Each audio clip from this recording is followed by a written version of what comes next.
ಯೋ guys, ಯಾರುವೇ ಇಲ್ಲದೆ ಇರುವ ಸಮುದ್ರ ಮಧ್ಯದಲ್ಲಿ ಇರ್ತಾ ಇರುವ ಒಂದು ದ್ವೀಪ. ಆ ದ್ವೀಪದಲ್ಲಿ ಒಂದೇ ಒಂದು ಬಿಲ್ಡಿಂಗ್ ಮಾತ್ರವೇ ಇರ್ತಿರೋದು, ಅದುವೇ ಒಂದು ಮ್ಯಾನ್ಷನ್. ಸೊ ಆ ಮ್ಯಾನ್ಷನ್ ಅಲ್ಲಿ ಕೆಲಸಕ್ಕೆ ಜನರು ಬೇಕು ಅಂತ ಒಂದು 10 ಜನರನ್ನ ಸೆಲೆಕ್ಟ್ ಮಾಡಿ ಅವ್ರುಗಳನ್ನ ಆ ದ್ವೀಪದಲ್ಲಿ ಇರ್ತಾ ಇರುವ ಮ್ಯಾನ್ಷನ್ ಗೆ ಕರ್ಕೊಂಡು ಹೋಗ್ತಾರೆ. ಸೊ ಅಲ್ಲಿಗೆ ಬಂದಿದ್ದ 10 ಜನರಿಗೆ ಇಲ್ಲಿ ಏನೋ ಸಮಸ್ಯೆ ಇರ್ತಿದೆ ಅಂತ ಡೌಟ್ ಆಗ್ತಿರುತ್ತೆ. ಅದೇ ತರ ನಂತರ ಹೋಗ್ತಾ ಹೋಗ್ತಾ 10 ಜನರಿಂದ ಒಬ್ಬೊಬ್ಬರಾಗಿ ಸಾಯ್ತಿರ್ತಾರೆ. ಯಾಕೆ ಇವ್ರುಗಳು ಸಾಯ್ಬೇಕು, ಇವರನ್ನ ಸಾಯಿಸುವ ಅಂತಹ ಮರ್ಡರರ್ ಯಾರು ಅಂತ ನಾವು ಕ್ಯೂರಿಯಾಸಿಟಿಯಿಂದ ನೋಡ್ಬೇಕಾದ್ರೆ ಕ್ಲೈಮ್ಯಾಕ್ಸ್ ಅಲ್ಲಿ ಒಂದು ದೊಡ್ಡ ಟ್ವಿಸ್ಟ್ ಅನ್ನ ಕೊಟ್ಟು ನಮಗೆ ಶಾಕಿಂಗ್ ಅನ್ನ ಮಾಡ್ತಾರೆ ನೋಡಿ. ಓ ಮೈ ಗಾಡ್, ನಂಬೋಕೆ ಆಗೋದಿಲ್ಲ. ಸೊ ಇವತ್ತು ನಾವು ನೋಡಲಿರೋದು ಅಂಡ್ ದೆನ್ ದೇರ್ ವೇರ್ ನಾನ್ ಅನ್ನೋ ವೆಬ್ ಸೀರೀಸ್ ಅನ್ನೇ ಇವತ್ತು ನಾವು ನೋಡ್ತಿದೀವಿ. ಆದ್ರಿಂದ ಸಬ್ಸ್ಕ್ರೈಬ್ ಮಾಡದೇ ಇರೋರು ಸಬ್ಸ್ಕ್ರೈಬ್ ಮಾಡ್ಕೊಳ್ಳಿ, ಮರಿಯದೆ ವಿಡಿಯೋಗೆ ಒಂದು ಲೈಕ್ ಅನ್ನು ಕೊಟ್ಬಿಡಿ. ಸರಿ, ಓಕೆ, ಇವಾಗ ಕತೆ ಒಳಗಡೆ ಹೋಗೋಣ.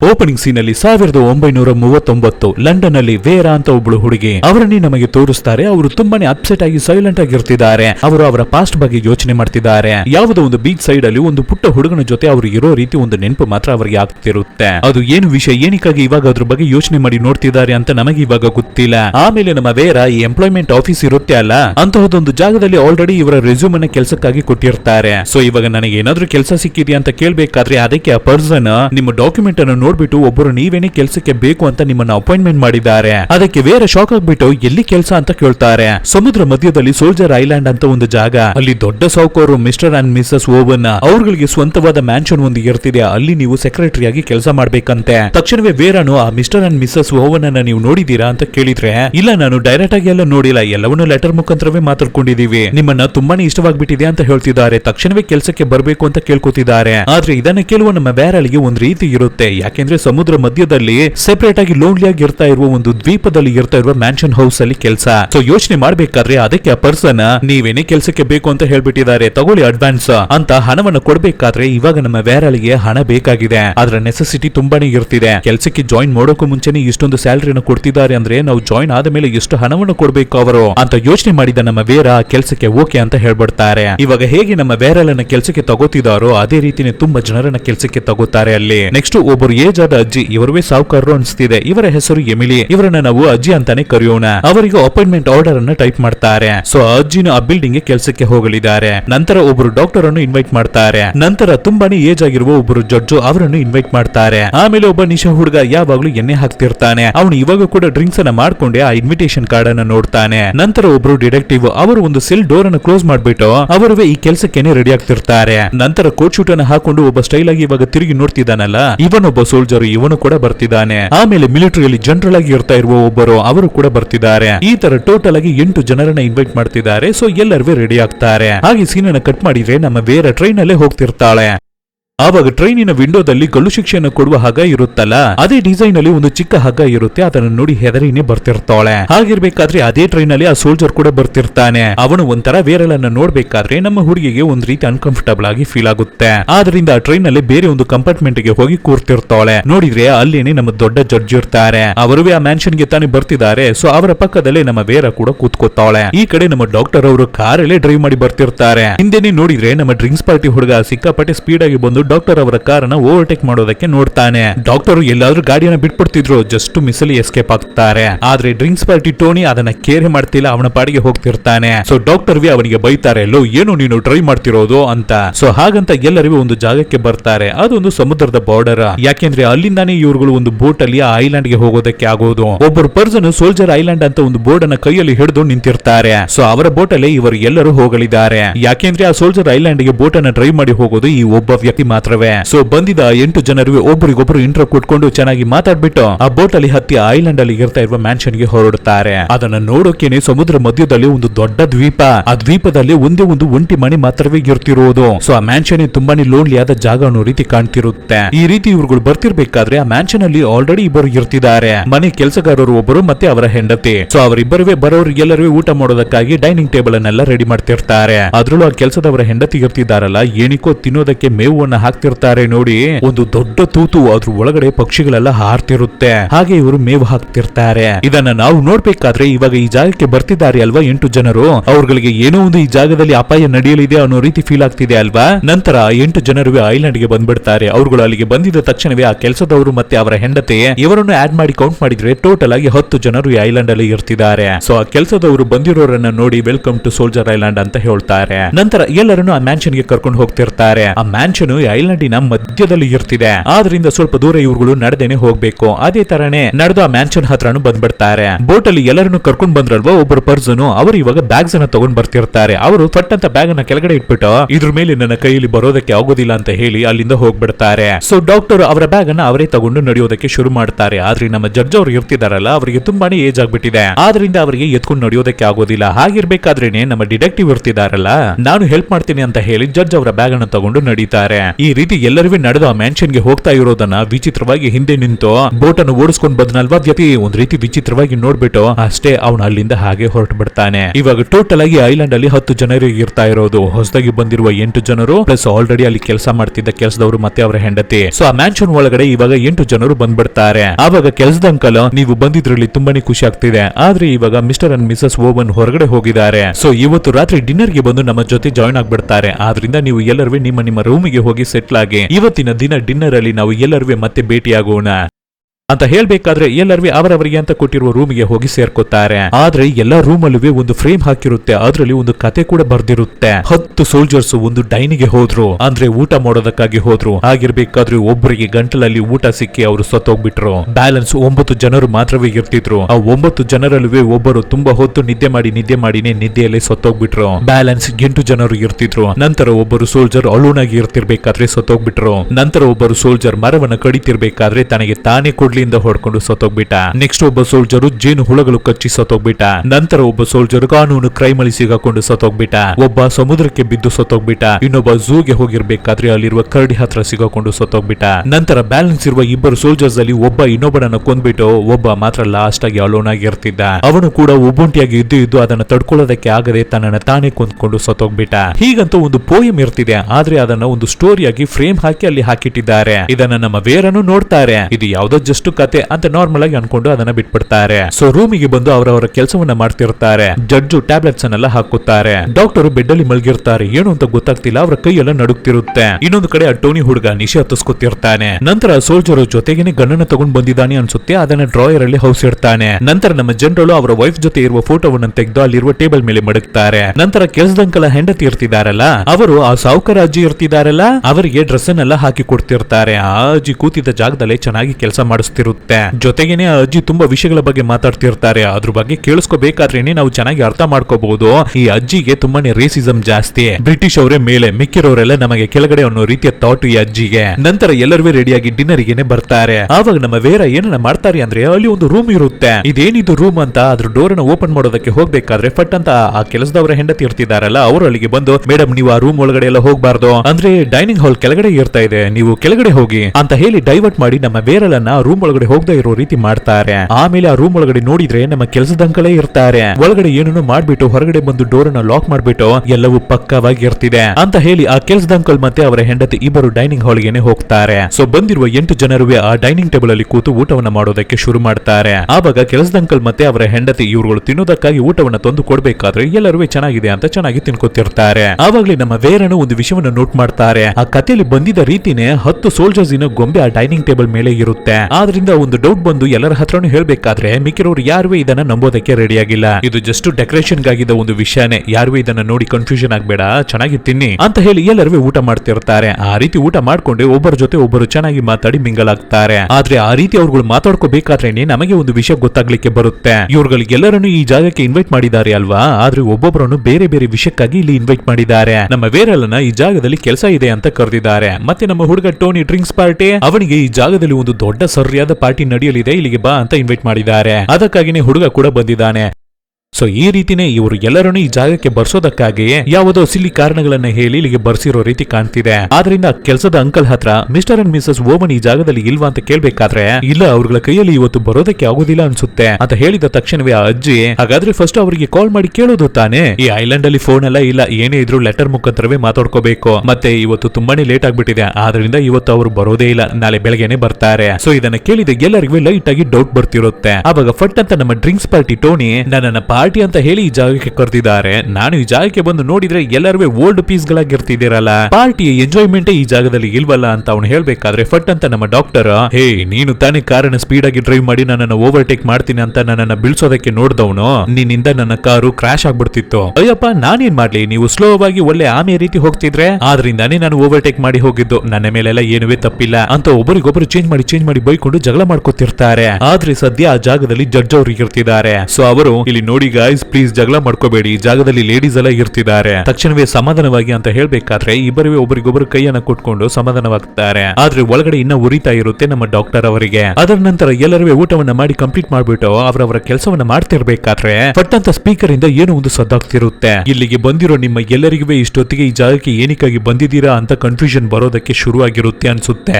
ಏನಕ್ಕಾಗಿ ನೀವು ಇಲ್ಲಿಗೆ ಬಂದಿದ್ದೀರಾ ಅಂದ್ರೆ, ಡಾಕ್ಟರ್ ನೀವು ಒಂದು ಮರ್ಡರ್ ನ ಮಾಡಿದ್ದೀರಾ, ಅದಕ್ಕೆ ಕಾರಣ ನೀವೇನೆ, ಅದಕ್ಕಾಗಿನೇ ನೀವು ಇಲ್ಲಿಗೆ ಬಂದಿದ್ದೀರಾ. ಇದನ್ನ ಕೇಳಿದ ತಕ್ಷಣ ನಮ್ಮ ಡಾಕ್ಟರ್ ತುಂಬಾನೇ ಶಾಕ್ ಆಗ್ತಾರೆ.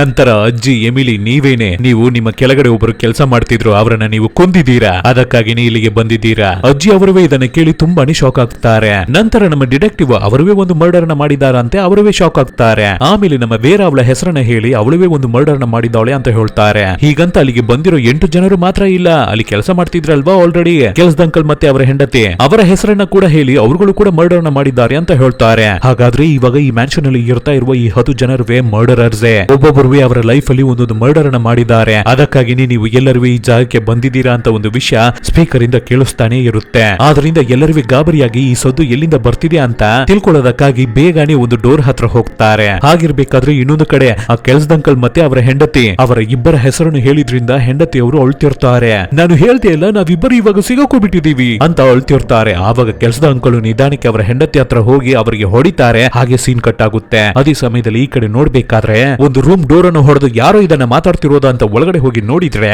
ಆ ಕಾಲದ ಒಂದು ಮ್ಯೂಸಿಕ್ ಪ್ಲೇಯರ್ ಇರುತ್ತೆ. ಅದ್ರಲ್ಲಿ ಆಲ್ರೆಡಿ ರೆಕಾರ್ಡಿಂಗ್ ಮಾಡಿರುವ ವಿಷಯವನ್ನೇ ಇವಾಗ ಪ್ಲೇ ಆಗ್ತಿರೋದು. ಸೊ ಇವನ್ನೆಲ್ಲ ಯಾರು ಮಾಡಿರೋದು, ಚೆನ್ನಾಗಿ ಪ್ಲಾನ್ ಮಾಡಿ ನಮ್ಮ ಎಲ್ಲರನ್ನು ಈ ಜಾಗಕ್ಕೆ ಕರ್ಕೊಂಡ್ ಬಂದಿದ್ದಾರೆ ಅಂತ ಎಲ್ಲರೂ ಮಾತಾಡ್ಕೊತಿರ್ತಾರೆ. ಸೊ ಇವು ಎಲ್ಲದಕ್ಕೂ ಆನ್ಸರ್ ಅನ್ನು ಕೊಡೋದಕ್ಕೆ ಇರುವ ಒಬ್ಬ ವ್ಯಕ್ತಿ ಯಾರು ಅಂದ್ರೆ ಅದು ಆ ಕೆಲಸದ ಅಂಕಲ್ ಮಾತ್ರವೇ. ಅವರು ಮತ್ತೆ ಅವರ ಹೆಂಡತಿನೇ ಈ ಜಾಗದಲ್ಲಿ ಇವ್ರುಗಳು ಬರೋಕು ಮುಂಚೆಯಿಂದಾನೇ ಇರ್ತಿರೋದು. ಸೊ ಅವರ ಹತ್ರ ಏನು ವಿಷಯ ಅಂತ ಕೇಳ್ಬೇಕಾದ್ರೆ ಅವರುವೇ ಹೇಳ್ತಾರೆ, ನಾವುವೇ ನಿಮ್ ತರನೇ ಒಂದು ದಿನದ ಹಿಂದೆನೆ ಈ ಜಾಗದಲ್ಲಿ ಕೆಲಸಕ್ಕಾಗಿ ಬಂದಿದ್ದು, ನಾವುವೇ ಇನ್ನವೇ ಮಿಸ್ಟರ್ ಅಂಡ್ ಮಿಸ್ಟರ್ ಓವನ್ಸ್ ಅನ್ನ ನೋಡೇ ಇಲ್ಲ. ಇಲ್ಲಿಗೆ ಬರಬೇಕು, ನಂತರ 8 ಜನರು ಬರ್ತಾರೆ, ಅವ್ರಗಳಿಗೆ ತಿನ್ನೋದಕ್ಕಾಗಿ ಊಟವನ್ನ ರೆಡಿ ಮಾಡಿ ಕೊಡ್ಬೇಕು. ನಂತರ ಅವರು ಊಟ ಮಾಡ್ತಿರ್ಬೇಕಾದ್ರೆ ಈ ಮ್ಯೂಸಿಕ್ ಪ್ಲೇಯರ್ ಅನ್ನ ಹಾಕ್ಬೇಕು ಅಂತ ಹೇಳಿದ್ರು. ಅವರು ಹೇಳಿದನ್ನ ಮಾತ್ರವೇ ನಾನು ಮಾಡ್ದೆ. ಯೋಚನೆ ಮಾಡಿ ನೋಡಿ, ಈ ಮ್ಯೂಸಿಕ್ ಪ್ಲೇಯರ್ ಅಲ್ಲಿ ನನ್ನ ಬಗ್ಗೆನೂ ಹೇಳಿದ್ದಾರೆ ಅಂದ್ರೆ ನಾನು ಯಾಕೆ ಇದನ್ನ ಪ್ಲೇ ಮಾಡ್ತಿದ್ದೆ. ಅದು ಮಾತ್ರ ಇಲ್ಲ, ಮ್ಯೂಸಿಕ್ ಪ್ಲೇಯರ್ ಅಲ್ಲಿ ಹೇಳಿದ ವಿಷಯ ನಿಜಾನೇ ಅಂತ ಹೇಳ್ಬಿಟ್ಟು ಆ ಕೆಲಸದವರು ಒಂದು ವಿಷಯವನ್ನ ಹೇಳ್ತಾರೆ. ಇದಕ್ಕೂ ಮುಂಚೆ ಒಂದು ಏಜ್ ಆದ ಅಜ್ಜಿ ಅವರ ಮನೆಯಲ್ಲಿ ಕೆಲಸಗಾರರಾಗಿ ನಾನು ಮತ್ತೆ ನನ್ನ ಹೆಂಡತಿ ಕೆಲಸ ಮಾಡಿ ಬರ್ತಿದ್ವಿ ಅಂತ ಈ ಕೆಲಸದ ಅಂಕಲು ಆ 8 ಜನರ ಹತ್ರ ಏನಂತ ಹೇಳ್ತಾರಂದ್ರೆ, ಆ ಏಜ್ ಆಗಿದ್ದ ಅಜ್ಜಿ ಅವರಾಗಿದ್ದೇನೆ ನಿದ್ದೆ ಮಾಡ್ತಿರ್ಬೇಕಾದ್ರೇನೆ ಸತ್ತೋಗ್ಬಿಟ್ರು, ಆದ್ರೆ ಅದಕ್ಕೆ ಕಾರಣ ನಾವು ಅಂತ ಈ ರೆಕಾರ್ಡಿಂಗ್ ಅಲ್ಲಿ ನಮ್ಮ ತಲೆ ಮೇಲೆ ಹಾಕ್ತಿದ್ದಾರೆ ಅಂತ ಹೇಳ್ತಾರೆ ಕೆಲಸದ ಅಂಕಲು. ಆದ್ರೆ ನಿಜ ಏನು ಅಂತ ನಮಗೆ ತೋರಿಸ್ತಾರೆ ಇವಾಗ ವಿಷುವಲ್ ಆಗಿ. ಆ ಏಜ್ ಆದ ಅಜ್ಜಿಯ ಮುಖದಲ್ಲಿ ದಿಂಬುವನ್ನ ಇಟ್ಟು ಅವರನ್ನ ಉಸಿರಾಡೋದಕ್ಕೆ ಬಿಡದೆ ಅವರನ್ನ ಕೊಂದಿದ್ದೆ ಈ ಕೆಲಸದ ಅಂಕಲೇ. ಅದನ್ನ ಅವರ ಹೆಂಡತಿನೂ ನೋಡ್ತಾನೆ ಇದ್ದಿದ್ದಾರೆ, ಅವರನ್ನ ತಡಿಲೇ ಇಲ್ಲ. ಸೊ ಟೆಕ್ನಿಕಲ್ ಆಗಿ ಈ ಕೆಲಸದ ಅಂಕಲು ಒಂದು ಮರ್ಡರ್ ಅನ್ನ ಮಾಡಿದ್ದಾರೆ.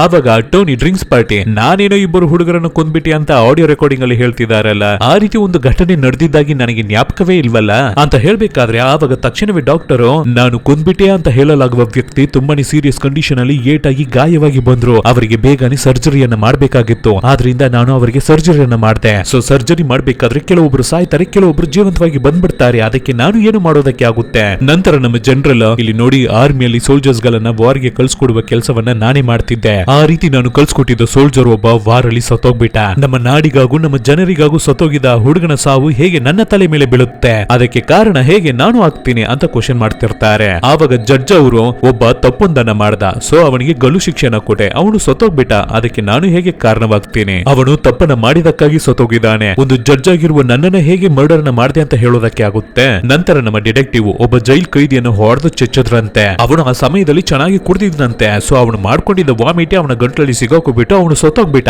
ಅದಕ್ಕೆ ನಾನು ಕಾರಣ ಆಗ್ತೀನ. ಆಮೇಲೆ ನಮ್ಮ ವೇರಾನು ನಾನು ಕೊಂದ್ಬಿಟ್ಟೆ ಅಂತ ಹೇಳಲಾಗುವ ಪುಟ್ಟ ಹುಡುಗ, ಆಕ್ಚುಲ್ ಆಗಿ ಆ ಪುಟ್ಟ ಹುಡುಗ ಸ್ವಿಮ್ಮಿಂಗ್ ಮಾಡಬಾರ್ದು, ಆದ್ರೆ ನೈಸ್ ಆಗಿ ನನಗೇನೆ ಗೊತ್ತಿಲ್ಲದೆ ಹೋಗಿ ಸಮುದ್ರಕ್ಕೆ ಬಿದ್ದು ಈಜು ಹೊಡೆಯೋದಕ್ಕೆ ಟ್ರೈ ಮಾಡಿ ನೀರಲ್ಲಿ ಮೂಳ್ಗಿ ಸತ್ತೋಗ್ಬಿಟ್ಟ, ಅದಕ್ಕೆ ನಾನು ಹೇಗೆ ಕಾರಣವಾಗ್ತೀನಿ ಅಂತ ಹೇಳ್ತಾರೆ. ಈ ರೀತಿ ನಾವು ಯಾರುವೆ ತಪ್ಪನ್ನೇ ಮಾಡದೇ ಇರೋರು, ಆದ್ರೆ ನಮ್ಮನ್ನ ಈ ಜಾಗಕ್ಕೆ ಕರ್ಕೊಂಡ್ ಬಂದು ಈ ರೀತಿ ಲಾಕ್ ಮಾಡಿ ಇಟ್ಟಿದಾರಲ್ಲ ಅಂತ ಯಾರಿಗೂ ಏನುವೆ ಅರ್ಥ ಆಗೋದಿಲ್ಲ. ಆವಾಗ್ಲೇ ಸೋಲ್ಜರ್ ನನ್ನ ಬಗ್ಗೆ ಆ ರೆಕಾರ್ಡಿಂಗ್ಸ್ ಅಲ್ಲಿ ಕರೆಕ್ಟ್ ಆಗಿನೇ ಇದೆ, 21 ಜನರ ಜನರನ್ನ ನಾನು ಕೊಂದಿದ್ದೀನಿ ಅಂತ ಹೇಳ್ತಾನೆ. ಯಾಕೆಂದ್ರೆ ಈ ಸೋಲ್ಜರು ನಾಡಿಗಾಗಿ ಹೋರಾಡುವ ಸೋಲ್ಜರ್ ಅಲ್ಲ, ಹಣ ಯಾರು ಜಾಸ್ತಿ ಕೊಡ್ತಾರೋ ಅವರ ಜೊತೆ ಸೇರ್ಕೊಂಡು ಮಿಕ್ಕಿರೋರನ್ನ ಸಾಯಿಸ್ತಾನೆ. ಆಲ್ಮೋಸ್ಟ್ ಒಂದು ಅಸಾಸಿನ್ ರೀತಿ 21 ಆಫ್ರಿಕಾ ಬುಡಕಟ್ಟು ಜನಾಂಗದವರನ್ನ ಕ್ರೂರವಾಗಿ ಇವನು ಕೊಂದಿದ್ದಾನಂತೆ. ಸೊ ಇದನ್ನ ಕೇಳಿದ ತಕ್ಷಣವೇ ಅಜ್ಜಿ, ಹಾಗಾದ್ರೆ ನಿನ್ನಂತವರಿಂದಾನೇ ನಮ್ಮನ್ನೆಲ್ಲ ಹಿಡಿದಿಟ್ಟಿದ್ದಾರೆ ಈ ಜಾಗದಲ್ಲಿ ಅಂತ ಮಾತಾಡ್ತಿರ್ಬೇಕಾದ್ರೆ ಆವಾಗ್ಲೇ ಟೋನಿ ಆ ಡ್ರಿಂಕ್ಸ್ ಪಾರ್ಟಿ ಹುಡುಗ ಅವನಿಗೆ ಇವಾಗ್ಲೇನೆ ಜ್ಞಾಪಕಕ್ಕೆ ಬರುತ್ತೆ.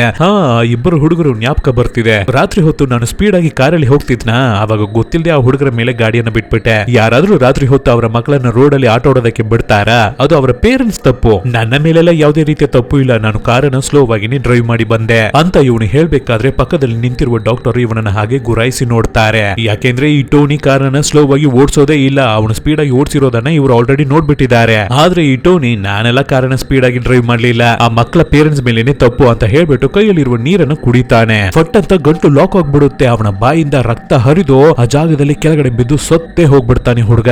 ಅಷ್ಟೇ 9 ಜನರಲ್ಲಿ ಆ ಟೋನಿ ಹುಡುಗ ಸತ್ತೋಗ್ಬಿಟ್ಟ. ಆದ್ರಿಂದ ಅವನ ಬಾಡಿನ ತೆಗೆದು ಹಾಗೆ ಸೈಡ್ಗೆ ಇಡ್ತಾರೆ. ಈ ರೀತಿ ಇವುಗಳ ಜೊತೆ ಬಂದಿದ್ದ ಒಬ್ಬ ವ್ಯಕ್ತಿ ಸತ್ತಿರೋದನ್ನ ನೋಡಿದ ಮೇಲೆ ಮಿಕ್ಕಿರು ಎಲ್ಲರಿಗೂ ತುಂಬಾನೇ ಭಯವಾಗ್ತಿರುತ್ತೆ. ಆವಾಗ್ಲೇ ಆ ಟೋನಿ ಹುಡುಗನ ಹತ್ರ ಇರ್ತಾ ಇರುವ ನಿಶೆ ಕೊಡುವ ಪೌಡರ್ ಅನ್ನ ನೋಡ್ಬಿಟ್ಟು ಮೇ ಬಿ ಇವನು ಓವರ್ ಡೋಸ್ ಆಗಿನೇ ಸತ್ತೋಗ್ಬಿಟ್ಟಿರ್ಬೇಕು ಅಂತ ಒಂದು ಡಿಸಿಷನ್ ಗೆ ಬರ್ತಾರೆ. ಇವತ್ತು ರಾತ್ರಿ ಮಾತ್ರ ಹೇಗಾದ್ರೂ ಕಷ್ಟಪಟ್ಟು ದಾಟ್ಬಿಡ್ಬೇಕು, ನೆಕ್ಸ್ಟ್ ದಿನ ಬೆಳಗ್ಗೆ ಆಗಿದ್ದ ತಕ್ಷಣವೇ ಬೋಟ್ ಅನ್ನ ಕ್ಯಾಚ್ ಮಾಡಿ ಇಲ್ಲಿಂದ ಎಸ್ಕೇಪ್ ಆಗಿ ಐಲ್ಯಾಂಡ್ ಅನ್ನ ಬಿಟ್ಟು ಹೋಗ್ಬಿಡೋಣ ಅಂತ ಅನ್ಕೊಂಡು ಎಲ್ಲರೂ ಅವತ್ತು ರಾತ್ರಿ ಅವರವರ ರೂಮ್ ಅಲ್ಲಿ ಮಲ್ಗಿ ನಿದ್ದೆ ಮಾಡ್ತಾರೆ. ಆವಾಗ ನಮ್ಮ ಡಾಕ್ಟರ್ ಅವರಿಗೆ ಒಂದು ಕನ್ಸು ಬರುತ್ತೆ. ಅವರು ಹೇಳಿದ್ರಲ್ವಾ ಒಂದು ಆಪರೇಷನ್ ಅನ್ನ ನಾನು ಮಾಡಿದೆ ಅಂತ, ಆ ಸಮಯದಲ್ಲಿ ಅವರು ಕುಡ್ದಿದ್ದಾರೆ ಅನ್ಸುತ್ತೆ. ಸೊ ಕುಡಿದ್ಬಿಟ್ಟು ಆಪರೇಷನ್ ಅನ್ನ ಮಾಡಿದ್ರಿಂದಾನೆ ಆ ವ್ಯಕ್ತಿ ಸತ್ತೋಗ್ಬಿಟ್ಟಿರೋದು. ಅಂದ್ರೆ ಆಪರೇಷನ್ ಅನ್ನ ಕರೆಕ್ಟ್ ಆಗಿ ಮಾಡದೆ ಆ ಪೇಷಂಟ್ ಸತ್ತೋಗ್ಬಿಟ್ಟಿದ್ದಾರೆ. ಸೊ ಇದ್ರ ಬಗ್ಗೆ ಕನ್ಸನ್ನ ಕೊಂಡ್ಬಿಟ್ಟು ಪಟಾರ್ ಅಂತ ಎದ್ದು ಕೂತ್ಕೋತಾರೆ ಗಾಬರಿಯಾಗಿ. ಹಾಗಿರ್ಬೇಕಾದ್ರೆ ಕೆಲಸದ ಅಂಕಲ್ ಅಲ್ಲಿಗೆ ಬಂದು ಡಾಕ್ಟರ್ ಅನ್ನ ಅವರ ರೂಮಿಗೆ ಕರ್ಕೊಂಡು ಹೋಗ್ತಾರೆ. ಏನು ಅಂತ ಡಾಕ್ಟರ್ ಅಲ್ಲಿಗೆ ಬಂದು ನೋಡ್ಬೇಕಾದ್ರೆ ಕೆಲಸದ ಅಂಕಲ್ ಅವರ ಹೆಂಡತಿ ಸತ್ತೋಗ್ಬಿಟ್ಟಿರ್ತಾರೆ. ನಿದ್ದೆ ಮಾಡ್ತಿರ್ಬೇಕಾದ್ರೇನೆ ಸತ್ತೋಗ್ಬಿಟ್ರಂತೆ. ಸೊ ಇವಾಗ ಟೋಟಲ್ ಆಗಿ 10 ಜನರಲ್ಲಿ ಇಬ್ಬರು ಔಟ್.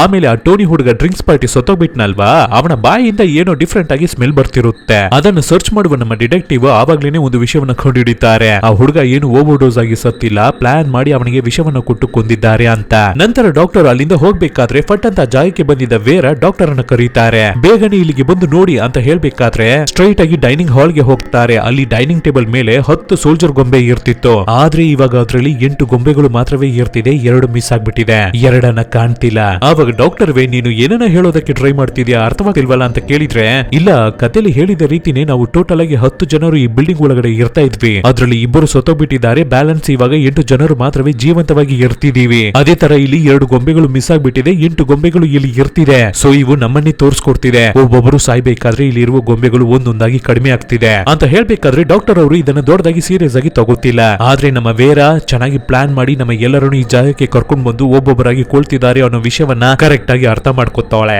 ನಂತರ ಎಲ್ಲರೂ ಡೈನಿಂಗ್ ಟೇಬಲ್ ಅಲ್ಲಿ ಕೂತು ಊಟ ಮಾಡ್ತಿರ್ತಾರೆ. ಆವಾಗ ನಮ್ಮ ವೇರ ಎಲ್ಲರ ಹತ್ರನು ನೀವು ಯಾರಾದ್ರೂ ಈ ಡೈನಿಂಗ್ ಟೇಬಲ್ ಮೇಲೆ ಇರ್ತಾ ಇರುವ ಗೊಂಬೆಗಳಲ್ಲಿ ಏನಾದ್ರೂ ಗೊಂಬೆಯನ್ನ ತಗೊಂಡ್ರ ಎತ್ತಿಟ್ಟಿದ್ದೀರಾ ಅಂತ ಕೇಳ್ಬೇಕಾದ್ರೆ ಎಲ್ಲರೂ ಇಲ್ಲ ನಾವು ತಗೊಂಡಿಲ್ಲ ಅಂತ ಹೇಳ್ತಾರೆ. ಆ ಕೆಲಸದ ಅಂಕಲ್ ಅನ್ನು ಕರೆದು ನೀವೇನಾದ್ರೂ ತಗೊಂಡ್ರ ಅಂತ ಕೇಳಿದ್ರೆ ಇಲ್ಲ, ಆದ್ರೆ ನಾನು ಮಡಗ್ಬೇಕಾದ್ರೆ ಟೋಟಲ್ ಆಗಿ 10 ಗೊಂಬೆಗಳು ಇರ್ತಿತ್ತು, ಆದ್ರೆ ಅದರಿಂದ ಒಂದನ್ನು ಕೂಡ ನಾನು ಮತ್ತೆ ರಿಟರ್ನ್ ತಗೊಳ್ಳಿಲ್ಲ ಅಂತ ಹೇಳ್ತಾರೆ.